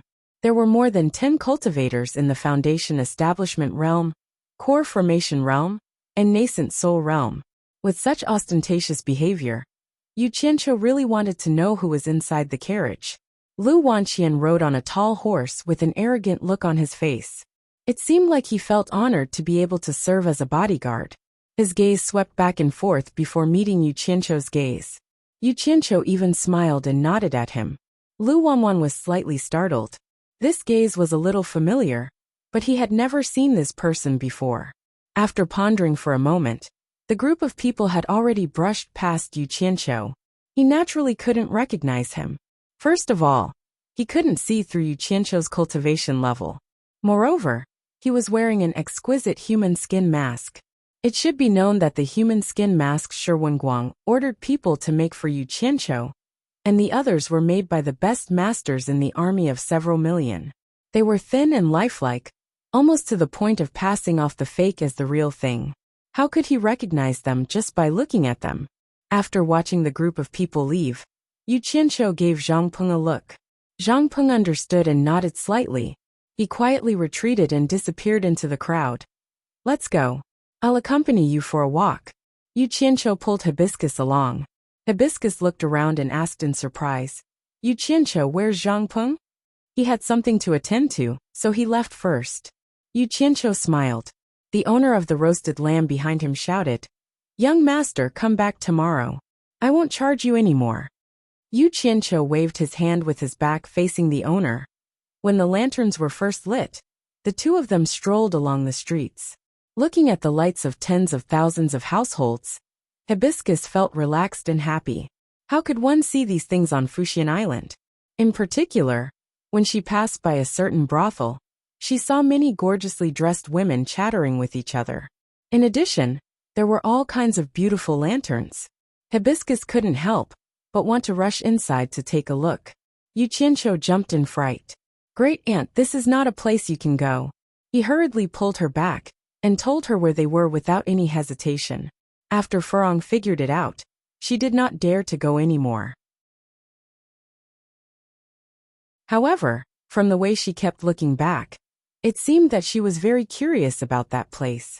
When the crowd on the street began to thin out, Hibiscus still strolled around without feeling tired. Yu Qianqiu had no choice. He still had things to do, so he could not just play around. He had already indulged himself very much today, so he promised to bring her out again next time. Only then did he persuade Hibiscus to go back. When the two of them returned to Guangying Inn, Zhang Peng was already back. At the same time, Wenbai was also there. The two of them were waiting in the courtyard. Boss Sang, who was at the side, said respectfully, Sir, this esteemed guest has been waiting for you since before dinner. He has been waiting until now. You can leave first. Yu Qianqiu waved his hand to dismiss Boss Sang. He then asked Zhang Peng, Is it done? Yes, sir, Zhang Peng replied. Yu Qianqiu nodded, gratified. Zhang Peng had been on the battlefield for many years. Usually, people who knew how to fight weren't just brave and fierce. They were also very smart and experienced when it came to handling matters. There were some things that didn't need to be said. Usually he would understand with a glance. If trained well, he would definitely be a good helper. This was the reason why he chose Zhang Peng to follow him. What business do you have with me? Yu Qianqiu finally asked Wenbai. Wenbai hurriedly replied, Prince Pingxin has ordered me to inform Senior that Senior's task has been completed. I understand. Yu Qianqiu nodded. He suddenly paused and raised his head to look at the bright moon in the sky. After a moment's thought, he said, There's one more thing I need to trouble your prince with. Go back and ask your prince.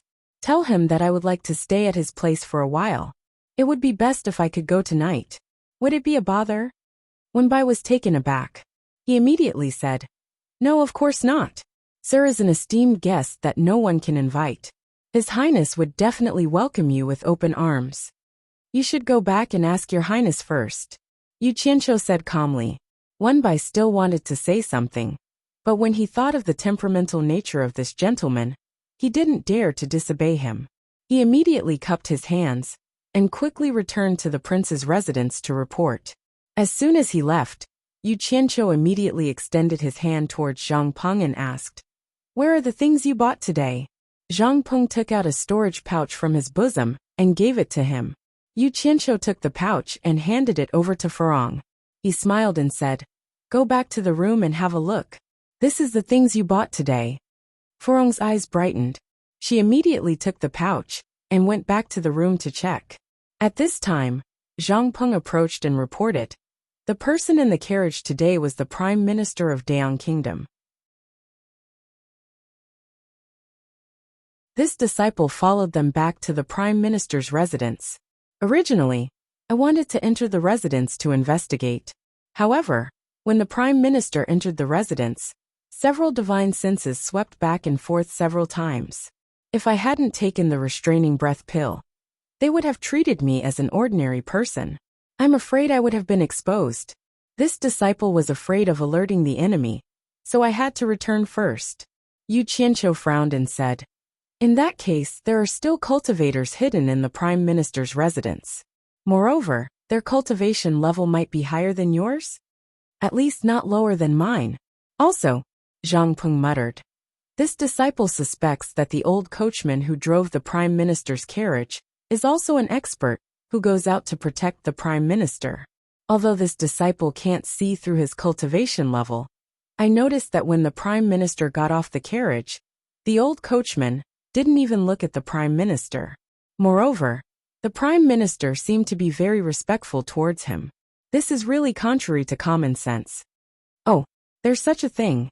Yu Qianqiu felt strange and said, "The Princess of Baiwan Kingdom was only protected by an early nascent soul cultivator. It's a bit strange that a mere Prime Minister has so many cultivators protecting him." Zhang Peng said, "This disciple will find an opportunity to sneak in again to investigate. Don't do anything rash. This is not the Huaxia cultivation world. Almost every country has 1 or 2 soul formation cultivators overseeing it. Those old fellows have drawn these countries into their own sphere of influence. You can't be careless." Yu Qianqiu tapped his fan and said, "However, there is an old enemy. I will have to drag him out and settle old scores. I will personally pay a visit to the Prime Minister's residence tonight. I will accompany Master to wreak havoc in the Prime Minister's residence." Zhang Peng was excited just thinking about it. He immediately cupped his fists and asked for permission. His military style was back. "Nonsense. Who said I'm going to wreak havoc in the Prime Minister's residence?"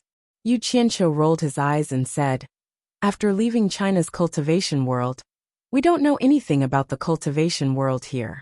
I'm just going there to get a feel for the situation and find out the truth.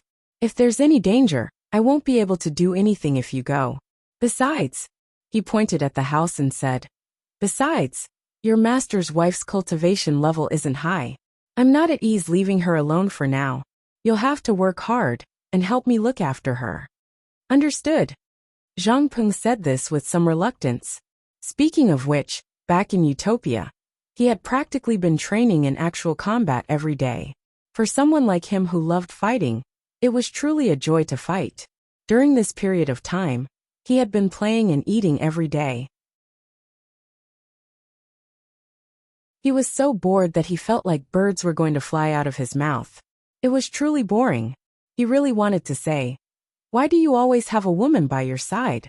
Why don't you just throw her into Utopia?" However, when he thought about the scene of the 2 masters' wives meeting, he couldn't help but worry for his master. No wonder he never returned home. The 2 of them continued to discuss some matters. Not long after, they heard the sound of a carriage outside. A moment later, Boss Sang ran in and reported, "Sir, those 2 esteemed guests are here again.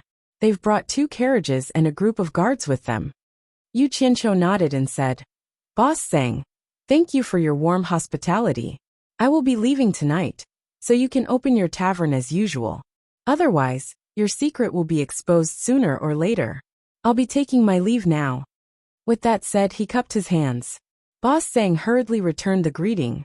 "Sir, you're worrying too much. The Grand General has already ordered that as long as you need it, you can do it at all costs.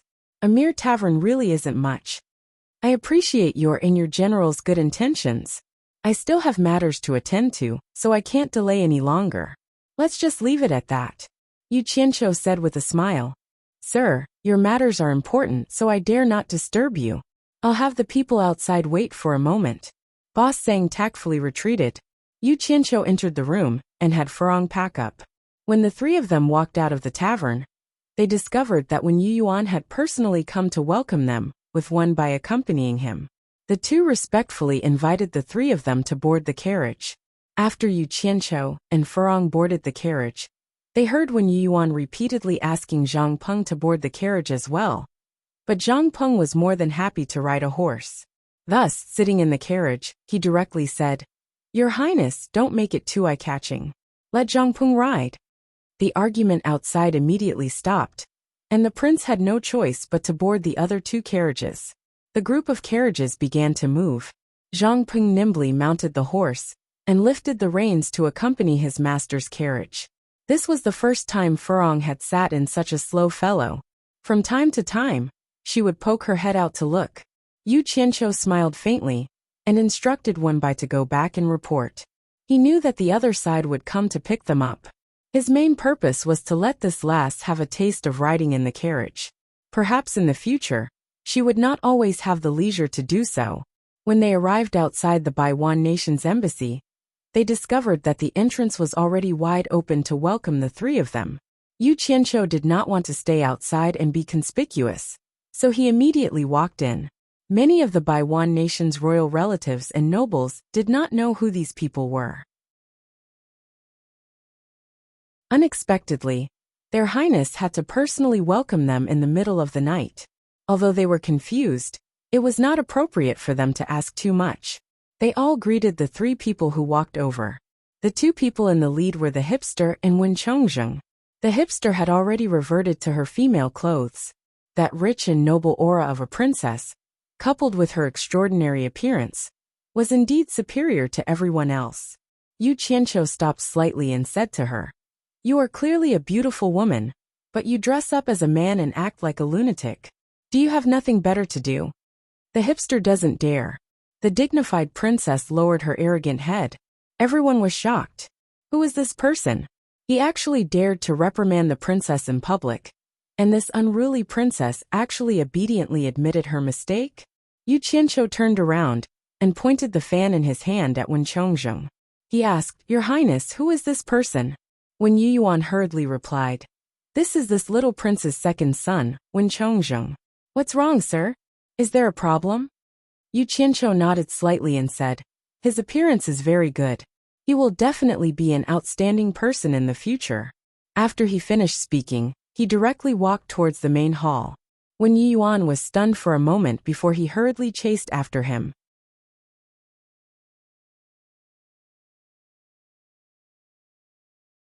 Chapter 468. The two rows of people began to disperse in twos and threes. Wen Chongzheng stood there motionlessly, as though he was frozen in place.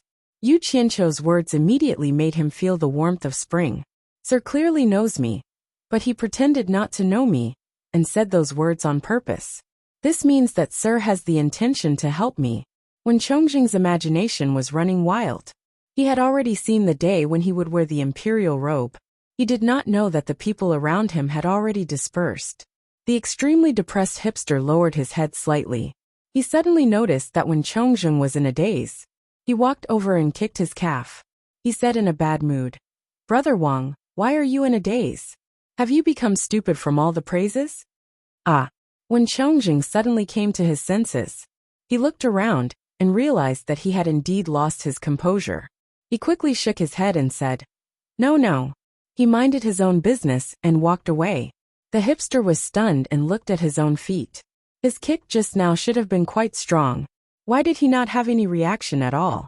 Yu Qianqiu and the others entered and looked around. A residence that belonged to the secular world was indeed not ordinary. When Yuan chased after him to the main hall, he dismissed the people around him and found an opportunity to ask carefully, "Does Sir know the art of foresight and fortune-telling?" "That's what fortune-tellers do. I don't have the leisure to do that." Yu Qianqiu snorted disdainfully. He walked to the seat in the middle that belonged to the prince and sat down. When Yuan was perturbed.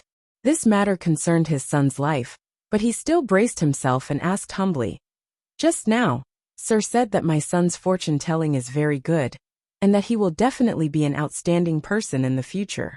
This prince is confused after hearing this. "Sir, please give me some guidance." "I'm just fooling your son, and you took it seriously?"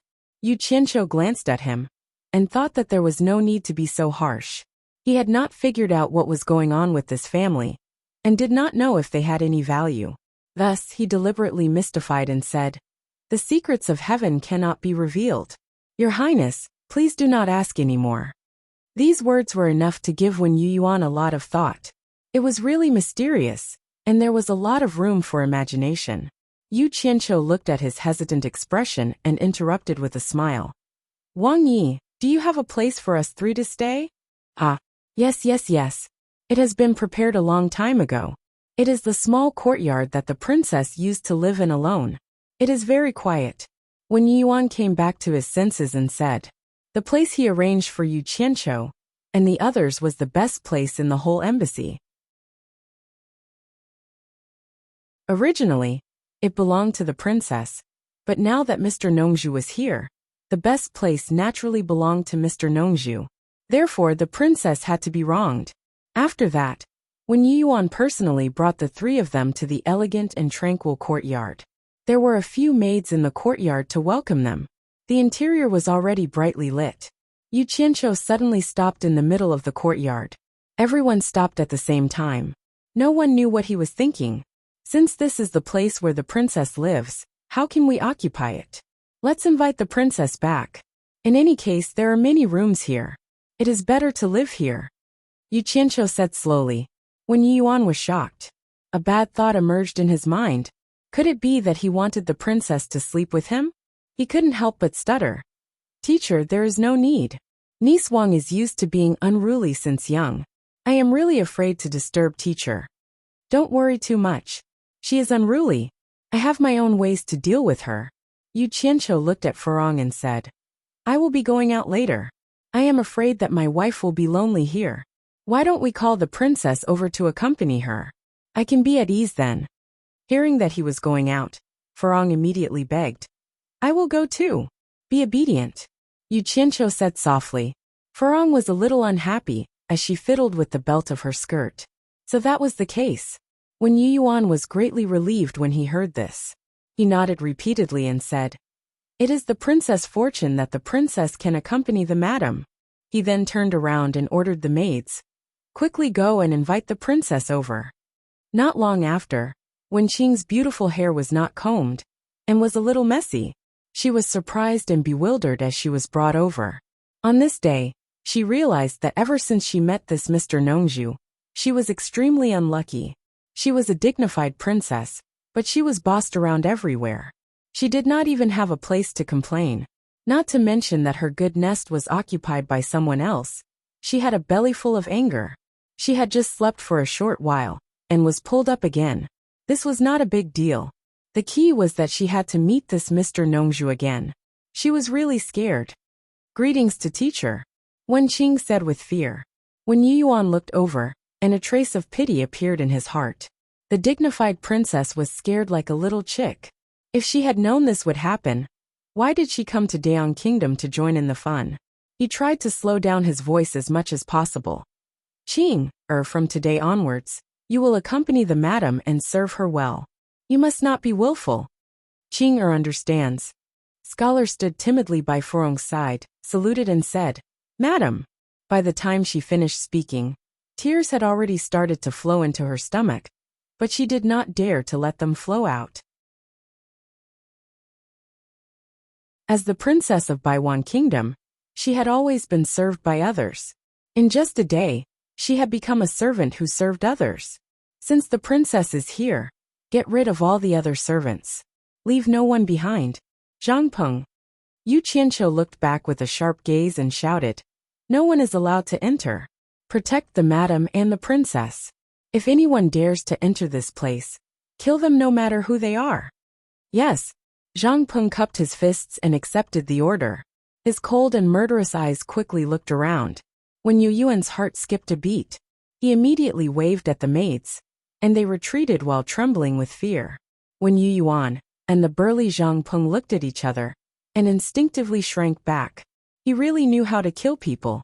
Yu Qianqiu glanced at Wen Qing. For the sake of Furong, he put on a warm smile and said, "Don't be afraid. If you accompany the madam well during this period of time, I guarantee that you will receive great benefits." When Yu Yuan's eyes lit up, he knew that an expert like Mr. Nongzhu would not easily open his mouth. Once he opened his mouth, the rewards would definitely be unimaginable to mortals. When Yu Qianqiu saw the skeptical expression on Wen Qing's face, he could not help but laugh heartily and said, "You little girl, do you think that my words would be false? I can tell you that if you can make the madam happy, I can help you stay young forever and preserve your beauty forever. What do you think of this condition?" In order to make his lover and family happy, he was willing to pay any price. He could even treat treasures as trash. Hiss! When Yu Yuan's body trembled when he heard this, and he let out a breath of cold air. Heavens! Stay young forever and preserve one's beauty forever. To mortals, these words were like the magic of immortals. They were priceless. Not to mention a woman, even a man like him was tempted. When Yu Yuan took a look at Yu Qianqiu's appearance and thought to himself, "This Mr. Nongzhu is rumored to be more than 1,000 years old, but he still looks so young. He must know how to preserve one's youth. What he said must be true. Stay young forever and preserve one's beauty forever." This sentence was too tempting to women, even if she was a princess. Wen Qing's trembling eyes suddenly became lively. She gathered her courage and asked weakly, "Is what Mr. said true?" "How rude." When Yu Yuan shouted, "Mr. is a god. Why would he lie to a little girl like you? Hurry up and thank Mr." Yu Qianqiu waved his hand at Wen Qing, who was about to thank him, and said, "Don't thank me first. As long as you can do it, I will naturally be able to do it. I will never go back on my words. You can rest assured about this." Whether it was true or not, he had to try it first. Wen Qing did not say anything else. With a whoosh, she hugged Furong's arm and said flatteringly, "Madam, let me help you into rest." The few of them were all stunned. This girl was also a person who would not get up early without benefits. She changed her face really quickly. Yu Qianqiu's expression twitched. When he came back to his senses, he reminded Zhang Peng again. "Zhang Peng, be careful." After saying that, he silently disappeared into thin air in front of everyone. He had revealed this move in front of everyone to intimidate some people and prevent any mishaps from happening. Zhang Peng and Furong did not feel anything, but when Yu Yuan and Wen Qing were stunned, they finally saw how powerful Mr. Nongzhu was. He was indeed not an ordinary person. When Yu Qianqiu reappeared, he appeared in the alley where he went shopping during the day. He walked out and looked at the withered street. He gently opened the fan with a large group of rich and noble peonies painted on it, and gently waved it. He took a step forward and swayed with each step. He was like a guest who had just come out from a brothel. After fooling around, he went home satisfied. This place was not like China. Before figuring out the situation, he did not dare to fly around. The best way to conceal his identity was to be an ordinary person. After spending some time, he found the house that Zhang Peng had pointed out. This was a very large house. The area it occupied was not small. From the outside, he could see the tall pavilions and pavilions inside. There were colorful lights hanging everywhere. It was already midnight, but he could still hear the sound of drums and music coming from inside. Outside the gate, there was an endless stream of high officials and noble people coming and going to pay their respects. This was indeed a noble house. Under the night sky, it was luxurious and ostentatious. Yu Qianqiu circled around twice. He did not dare to act rashly. He hid in a dark corner and pinched his chin, thinking about how to sneak in. If there were really a few experts in the tribulation stage inside, it would be really difficult to sneak in without anyone noticing. In the end, he decided to beat the grass and scare the snake to find out the truth. The small amount of earth-fire elements stored in his body diffused out and formed hundreds of small red flying swords.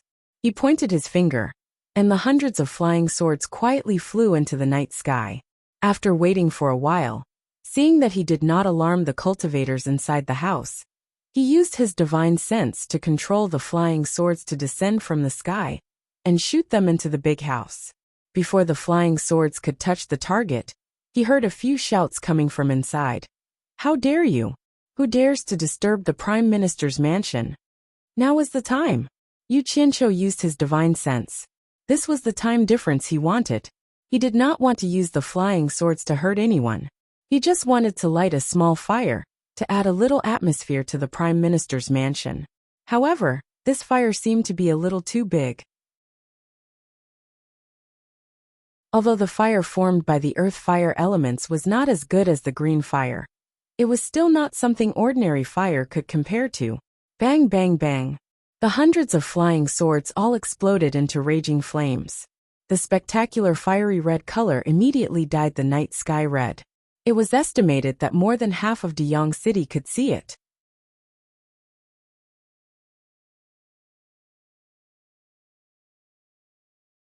Chapter 469. The sudden change of events caused the men and women inside the high walls to scream in alarm. It was so lively.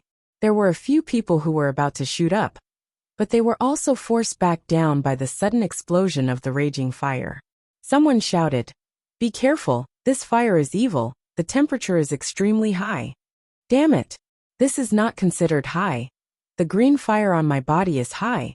I will let you guys have a taste of it when there is a chance. Yu Qianqiu hid in a dark corner and observed the situation. Fire! Fire! Quickly put out the fire! The sounds of chaos inside were incessant. The windows of the houses of the officials and commoners around the Prime Minister's mansion were opened one by one. Many men with bare arms looked at the raging fire burning in the sky and covering the entire Prime Minister's mansion. They were all dumbfounded, and the words "descent of heavenly fire" appeared in their minds. Suddenly, a loud bang bang sound came from inside the high walls, like the sound of raging waves. Yu Qianqiu squinted his eyes, only to see the high walls stirring up waves of water, rushing towards the pressing fire cloud. Pitter-patter. The sound of hot oil splashing into water suddenly sounded in the air. The water and fire intersected, and immediately a misty fog rose. It was really called a vast fog. Another series of bang-bang sound rang out. The waves of water rose one after another, and finally, the raging fire from the sky was mostly neutralized. It was obvious that several people had made a move at the same time. Yu Qianqiu was a little depressed. It was really good to be rich. He guessed that there was something like a man-made lake inside, and some experts used the lake water to extinguish the fire, ruining his mood. However, in this short period of time, not all the raging fire was blocked. After all, this was not an ordinary fire. There were still some fish that escaped the net and rose into the sky inside the high walls. Finally, he felt a little better. Otherwise, coming here in the middle of the night to set the fire would have been a waste of effort. "It's burning people to death. Quickly put out the fire." The screams from inside began to sound again. Dozens of figures shot out from the water mist, flashed to the high ground of the surrounding houses, and even two figures soared into the sky, silently observing the surroundings. They didn't find any suspicious people. According to their estimation, the troublemakers probably took advantage of the time when the fire blocked the way. If they really came to seek revenge, they were afraid that they would have already started fighting. At the main gate of the Prime Minister's mansion, a large group of men and women ran out in a panic, looking at the brightly lit mansion with lingering fear. At this time, a large group of soldiers came out of nowhere and rushed into the mansion to put out the fire. After a while, a group of cultivators surrounded an ashen-faced middle-aged man, and a few women and children in the middle, escorting them. Soon after, a large group of people rushed over and surrounded them in 3 layers, similarly protecting them. Just as Yu Qianqiu was suspecting that this person was the Prime Minister, he suddenly heard him shout, Search. Find the person who set the fire. His tone was abnormally furious. The moment he said this, Yu Qianqiu immediately confirmed his identity. However, this prime minister looked to be in his 40s at most. To be able to become a prime minister at such a young age, he must have some background. The cultivators on the high ground were speechless. The person who set the fire must be a cultivator, and he would have already run away. Who would wait to catch him? Moreover, how could he catch him in this sea of people? However, the soldiers were only following orders, and they didn't know much, so they immediately dispersed to search the streets. In the dark, Yu Qianqiu's eyes flashed. He wanted to find Lu Wanwan, who was guarding the prime minister's family with a group of cultivators, and there were dozens of cultivators in the surroundings. It seemed like it was too ideal to rely on one person to steal a chicken. There was no other way. He could only use his backup plan, and use the hard way. A group of searching soldiers rushed to the alleyway where Yu Qianqiu was hiding. He suddenly disappeared, and the soldiers searched him once before leaving. When Yu Qianqiu reappeared, he was already wearing a set of black clothes. In the alley besides him, there were also 50 masked men in black, standing in 2 rows against the wall. Yu Qianqiu pointed at the surrounded prime minister's family, and made a gesture to end the battle quickly. He originally wanted to settle the score with Lu Wanwan, but since he had mobilized the special forces, he had to earn some appearance fees. This prime minister was protected by so many cultivators, so he decided to tie him up first. The team leader quickly conveyed the order to the team members behind him, and then made an okay gesture to Yu Qianqiu. Yu Qianqiu nodded slightly, and the 50 figures quickly rushed out of the alley, and directly rushed towards the prime minister's family, who was surrounded by layers of soldiers. Not good. The cultivators on the high ground immediately cried out in alarm, and rushed over. However, as soon as they fought, they immediately regretted it, and didn't even have the chance to run. Most of these people were foundation building and core bearing stage cultivators, and there weren't many original infant stage cultivators. So how could they be a match for these 50 crossing calamity stage special forces? Moreover, the special forces always paid attention to combination attacks, and even if the opponent was weak, it would still be 2 against 1. Unless there was no other way, they would only fight 1-on-1. A burst of light flashed, and with a burst of crackling sounds, screams could be heard everywhere. In a few breaths, most of the special forces were killed. 2 long whistles came from the sky, and 2 figures quickly rushed over. 10 special forces rose to the sky, and fought with the 2 people who rushed down. Then, 2 long whistles came from the prime minister's mansion, and 2 more people quickly flashed over. Without saying anything, 10 special forces immediately went to fight with them, and they were playing a game of numbers against few. Release the arrows. Among the soldiers protecting the prime minister, a general waved his sword and gave the order, and hundreds of archers immediately drew their bows. However, before the bows were fully drawn, dozens of flying swords rushed over at lightning speed, and immediately, broken limbs flew everywhere, and endless cries for their parents could be heard. The surrounding soldiers, who had never fought in a battle like this, were all scared out of their wits, dropped their weapons and fled like rats. The surrounding officials and citizens had long since closed their windows, afraid that they would be caught in the crossfire. The 10 special forces in the sky quickly dealt with the 2 early stage crossing calamity stage cultivators, and immediately flashed into the prime minister's mansion to help the other 10 team members fight the 2 middle stage crossing calamity stage cultivators. When the remaining 30 crossing calamity stage cultivators surrounded them, Lu Wanwan and the other cultivators were so scared that their faces turned pale, and they no longer dared to fight back. The prime minister looked around at the group of black-clothed people and shouted, "Who are you? How dare you attack ordinary mortals? Aren't you afraid that the entire cultivation world will punish you?" The women and children who were huddled together cried, "Stop talking nonsense. If there were no cultivators to protect you, I wouldn't even bother to touch you." Yu Qianqiu quickly jumped over, pointed at the cultivators and shouted, "Obediently surrender, or we will kill you." No one dared to doubt the truth of this sentence. Several special forces flashed over, and quickly sealed the dantian of the cultivators, then knocked out the prime minister and his family. Then they directly blew up the houses on the side of the road, grabbed 2 people each, and flashed into the houses. After Yu Qianqiu flashed into the houses, he immediately ran out, and there was a fierce collision sound coming from the opposite high wall. He found it strange that the 20 special forces still hadn't dealt with the other 2 people. They were not late-stage crossing calamity stage cultivators. If they continued to waste time, it would be troublesome if they attracted experts. He threw out a flying sword from his sleeve, and the sword flashed into the high wall of the Prime Minister's mansion. After taking a look, he immediately thought to himself, no wonder. He saw 2 old men huddled together, and one of them held a green bowl in his hand. The bowl was glowing with a green light, forming a green protective shield. More than 20 special forces released their flying swords and took turns to attack the green shield, but they couldn't break it. It was obvious that the opponent had a very good defensive magic treasure. The other old man shouted angrily, "Who are you? Why are you attacking the Prime Minister's mansion? Don't you know the background of the Prime Minister's mansion?" Looking at him, it was obvious that he only dared to hide inside and curse. He was probably scared after being beaten by the special forces. "Get out of the way." Yu Qianqiu flashed over, and the special forces member immediately made way. Yu Qianqiu did not waste time. He waved his sleeves, and densely packed black flying swords shot out from his sleeves. The 2 old men were shocked.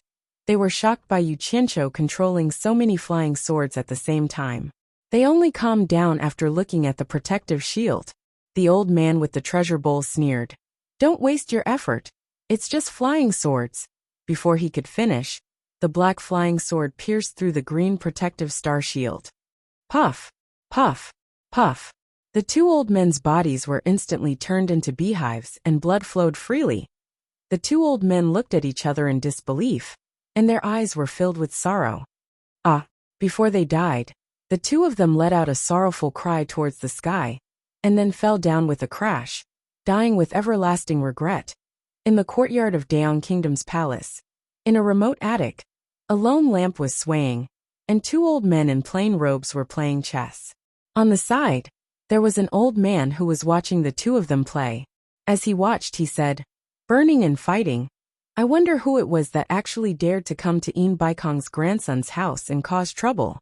An old man holding a black chess piece muttered, "Who cares who he is? Yin Baikong has many descendants, and he actually placed his grandson in Daong Kingdom to be the prime minister. It's really a bit too much. It's good that someone caused trouble." He found a blank on the black chess piece in his hand and filled it in.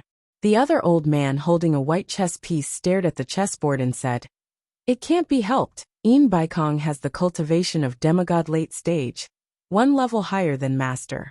He shamelessly came to find master, and master couldn't bring himself to do it, so he reluctantly agreed." The old man watching on the side smiled bitterly. "I'm afraid that something will happen, and we will be implicated."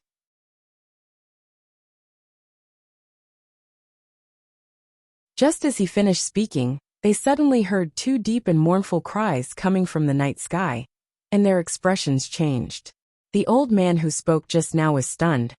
Did something happen to the 2 personal cultivators who were protecting that kid? The 3 of them looked at each other, and then let out a long cry at the same time. They stopped playing chess, and the 3 figures quickly disappeared into the night. Yu Qianqiu picked up the treasure bowl that had lost its luster on the ground, and just as he threw it into his storage bag, he heard 3 long cries echoing from afar, and it seemed like they were rushing over at an extremely fast speed. His expression changed slightly, and he immediately waved his hand, saying, "Let's go, it seems like it's a tribulation late-stage master." He led the group of people and quickly flew over the high wall, and went into the hole in the opposite house.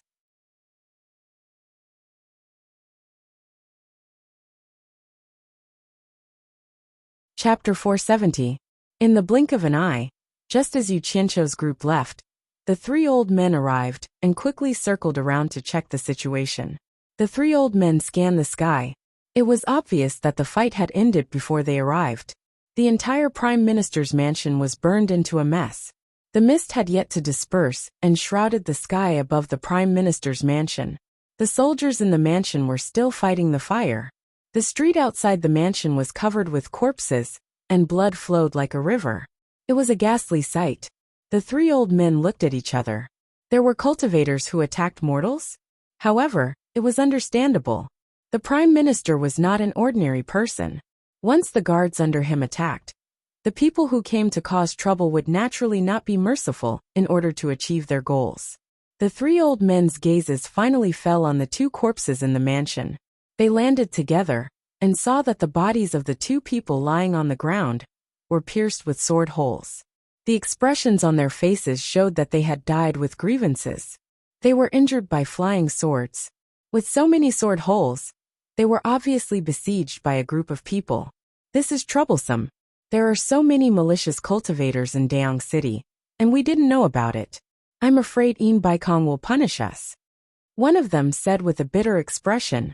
The three of them were late-stage tribulation-passing cultivators. Their names were Mi Rushan, Mi Ruhai, and Mi Ruchuan. They were the three brothers of Hua Zongming, a spirit-severing expert of Daeong Kingdom. The three of them were responsible for guarding the Daeong Kingdom's palace and maintaining the stability of the imperial power. This would help Hua Zongming control the entire Daeong Kingdom. The one who just spoke was the third brother Mi Ruchuan. Normally, this matter had nothing to do with them. However, it involved the late-stage spirit-severing expert In Baikong. If they couldn't come up with a good explanation, it would be difficult to resolve. It's no trouble. Someone revealed their identity and openly provoked In Baikong. Trouble won't come to us. Mi Rushan raised his hand and pointed at the high wall. The two followed his finger and saw a small black flag stuck on top of the wall, slightly fluttering in the night wind. Mi Ruhai raised his hand and took the small black flag from the wall. He gently unfolded it. The three looked at it and saw the word hero embroidered in gold. With a puzzled expression, Mi Ruhai asked, "Hero? Have any of you heard of it?" The other two shook their heads slightly, indicating that they had never heard of it. Mi Rushan looked around and said, "No matter who he is, we'll use him to complete our mission. Besides, we didn't find In Wufeng's corpse here. Perhaps he was captured. We only need to report this matter to Master and let In Baikong investigate the rest. It has nothing to do with us. Let's go." The three of them didn't waste any more time and swiftly flashed through the sky. Not long after, a large number of city guards arrived. In Utopia, all the captured people were thrown into a cave in a desolate valley. Yu Qianqiu pointed at the unconscious Lu Wanwan. A masked member picked him up and followed Yu Qianqiu out of the cave. As the sun rose, Yu Qianqiu returned to his original appearance. He stretched his arms to welcome the warm sunlight and said without turning his head, "Wake him up." The masked member pulled Lu Wanwan up from the ground and woke him up with a slap. When Lu Wanwan woke up, he realized he was standing on a mountain peak. A masked man in black had let go of him, and a few meters away, there was another masked man in black with his back facing him. "Who are you? I have no grudge with you. Why did you capture me?" That was the first thing Lu Wanwan said. He realized his dantian was still sealed and had not been unsealed. He had no chance of escaping even if he wanted to. How can there be no grudge? "Lu Wanwan, your memory is a little bad. I'm really happy to see you again." Yu Qianqiu still had his back facing him as he looked at the flourishing utopia in the distance. "You know me? Who are you?" Lu Wanwan exclaimed. He found the other party's voice familiar, but he couldn't recall who it was. Yu Qianqiu slowly turned around and looked at Lu Wanwan's mouth that was gradually widening. He said with a faint smile, "Ong Kwangsung's elder Lu Wanwan, we haven't seen each other for a long time. I've been looking for you everywhere. AI, it's really difficult to see you. I had to travel thousands of miles to find you." Yu Qianqiu. Lu Wanwan was stunned. He couldn't believe that he would actually see this guy in Daeong Kingdom. "What? You finally remembered?" Yu Qianqiu revealed a smile of meeting an old friend. Lu Wanwan was stunned for a long time. He suddenly didn't know whether to laugh or cry as he asked, "In order to find me, you actually ran to Daeong Kingdom to capture me? I almost forgot the grudge between us. I didn't expect you to still remember it." The subtext of his words was to say that it wasn't easy for you to find me even though I hid so far away. I also inadvertently found you. Yu Qianqiu also felt that it was a bit funny inside. Since it has come to this, then say it. Why did you run to Dian Kingdom? What else is there to say? I have fallen into your hands. Can you still let me go? Lu Wanwan smiled bitterly as if he didn't care. It's better to say it. After all, the matter between us has passed for so long. Say it. Maybe I'll be happy and let you go. Yu Qianqiu said with a smile. Lu Wanwan's face was relaxed, and didn't have the slightest fear of being captured. It was obvious that he knew Yu Qianqiu very well, and didn't expect Yu Qianqiu to let him go.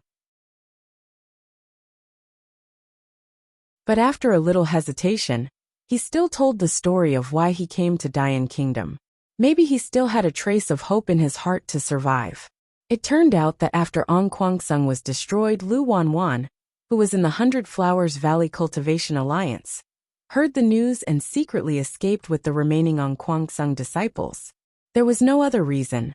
It was because Ong Kwangsung was too arrogant. Not only did he fight with the Devil Blood Palace of Devil Dao, but he also destroyed a few small Devil Dao factions. He had already offended the entire Devil Dao. Without Ong Kwangsung to rely on, the righteous and Devil Dao hadn't united like now. Lu Wanwan knew that the people of Devil Dao wouldn't let the remnants of Ong Kwangsung go. In order to save his life, he took the remaining Ong Kwangsung disciples and fled westward. Only then did he arrive at Dian Kingdom. After some twists and turns, in order to establish a foothold, he sought refuge with the Prime Minister of Dian Kingdom as a guard. This was the entire story. After listening, Yu Qianqiu nodded and said, "You still have some self-awareness. You know that the people of Devil Dao won't let you go." Lu Wanwan looked at the masked man in black and asked, "I want to know one thing. Those people who destroyed Ong Kwangsung, were you the one who sent them?" "No." Yu Qianqiu directly denied it. Seeing that he still didn't believe him, he faintly smiled and said, "It's already come to this. I don't need to lie to you. The heroes are indeed my people, but the heroes who destroyed Ong Kwangsung aren't my heroes. Someone used the name of the heroes to do their own dirty business. They reaped benefits and then poured dirty water on the hero's head. This matter is no longer a secret in China's cultivation world. You may not know, but it was done by the Yin father and son, who are supported by the various cultivation world." The Yin father and son? Lu Wanwan's face flashed with a trace of resentment. Then he shook his head and smiled bitterly. Even if he knew who the enemy was, so what? He didn't have the ability to take revenge. What's the background of the Prime Minister of Dian Kingdom? How can he get so many cultivators to protect a mortal? Yu Qianqiu asked. Yu Qianqiu, you're in big trouble this time. This Prime Minister's background will scare you. Lu Wanwan said word by word. His name is Yin Wufeng. He's the grandson of a soul formation late-stage expert. You didn't expect it, right? China's cultivation world is complacent, thinking that a tribulation late-stage expert is already a top-notch expert. Who knows how big the outside world is? However, Yu Qianqiu's expression made him a little disappointed. He wasn't scared by his words. He just faintly said, "So it's the grandson of a soul formation late-stage expert. No wonder." Lu Wanwan felt strange and said, "You don't look strange at all." Do you know about the existence of soul formation stage? Yu Qianqiu did not answer his question and asked, "Have you heard of the world's #1 expert?" Lu Wanwan's eyes flickered. "Are you talking about the legendary Bai Changchun? I've only heard of the existence of such a person by chance." Yu Qianqiu nodded. "That's right. He's my master. Do you think I need to be afraid of that soul formation late-stage expert?" Lu Wanwan's mouth was wide open. He was stunned for a while, and was speechless. "I've just arrived here, so I don't know much about the foreign cultivation world. Tell me everything you know. Also, I'm interested in that soul formation late-stage expert you mentioned." Yu Qianqiu smiled. The two of them were already meat on the chopping block. Since it was obvious, he might as well speak his mind. Lu Wanwan looked at him with a complicated expression. After a moment of silence, he untied the storage pouch on his waist and threw it to him. "My dantian is sealed, so I can't take anything out. There's a separate jade archive inside. After I came here, I've recorded everything I've seen and heard in it.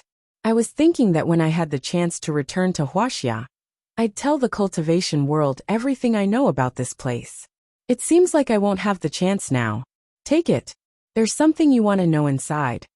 Yu Qianqiu inserted his divine sense into the storage pouch and quickly found the jade archive. After a quick glance, he discovered that there was indeed a huge amount of information inside. It was probably all the information he'd accumulated over the years. After putting the item away, Yu Qianqiu took out the human skin mask and put it back on his face. Then he changed into the embroidered robe. In the blink of an eye, he had turned back into the handsome, elegant man. Lu Wanwan pointed at him in surprise. "It's you. You were the one who nodded at me on the street that day." "That's right." Yu Qianqiu smiled. "Since you're so honest, tell me what last wishes you have. If it's convenient, I'll help you complete them." Lu Wanwan's face paled. In the end, he still wouldn't let him go. After a moment's hesitation, he gritted his teeth and said, "I've been under Ong Kwangsung's tutelage since I was young. I've received Ong Kwangsung's great kindness, and I truly have no way of repaying it.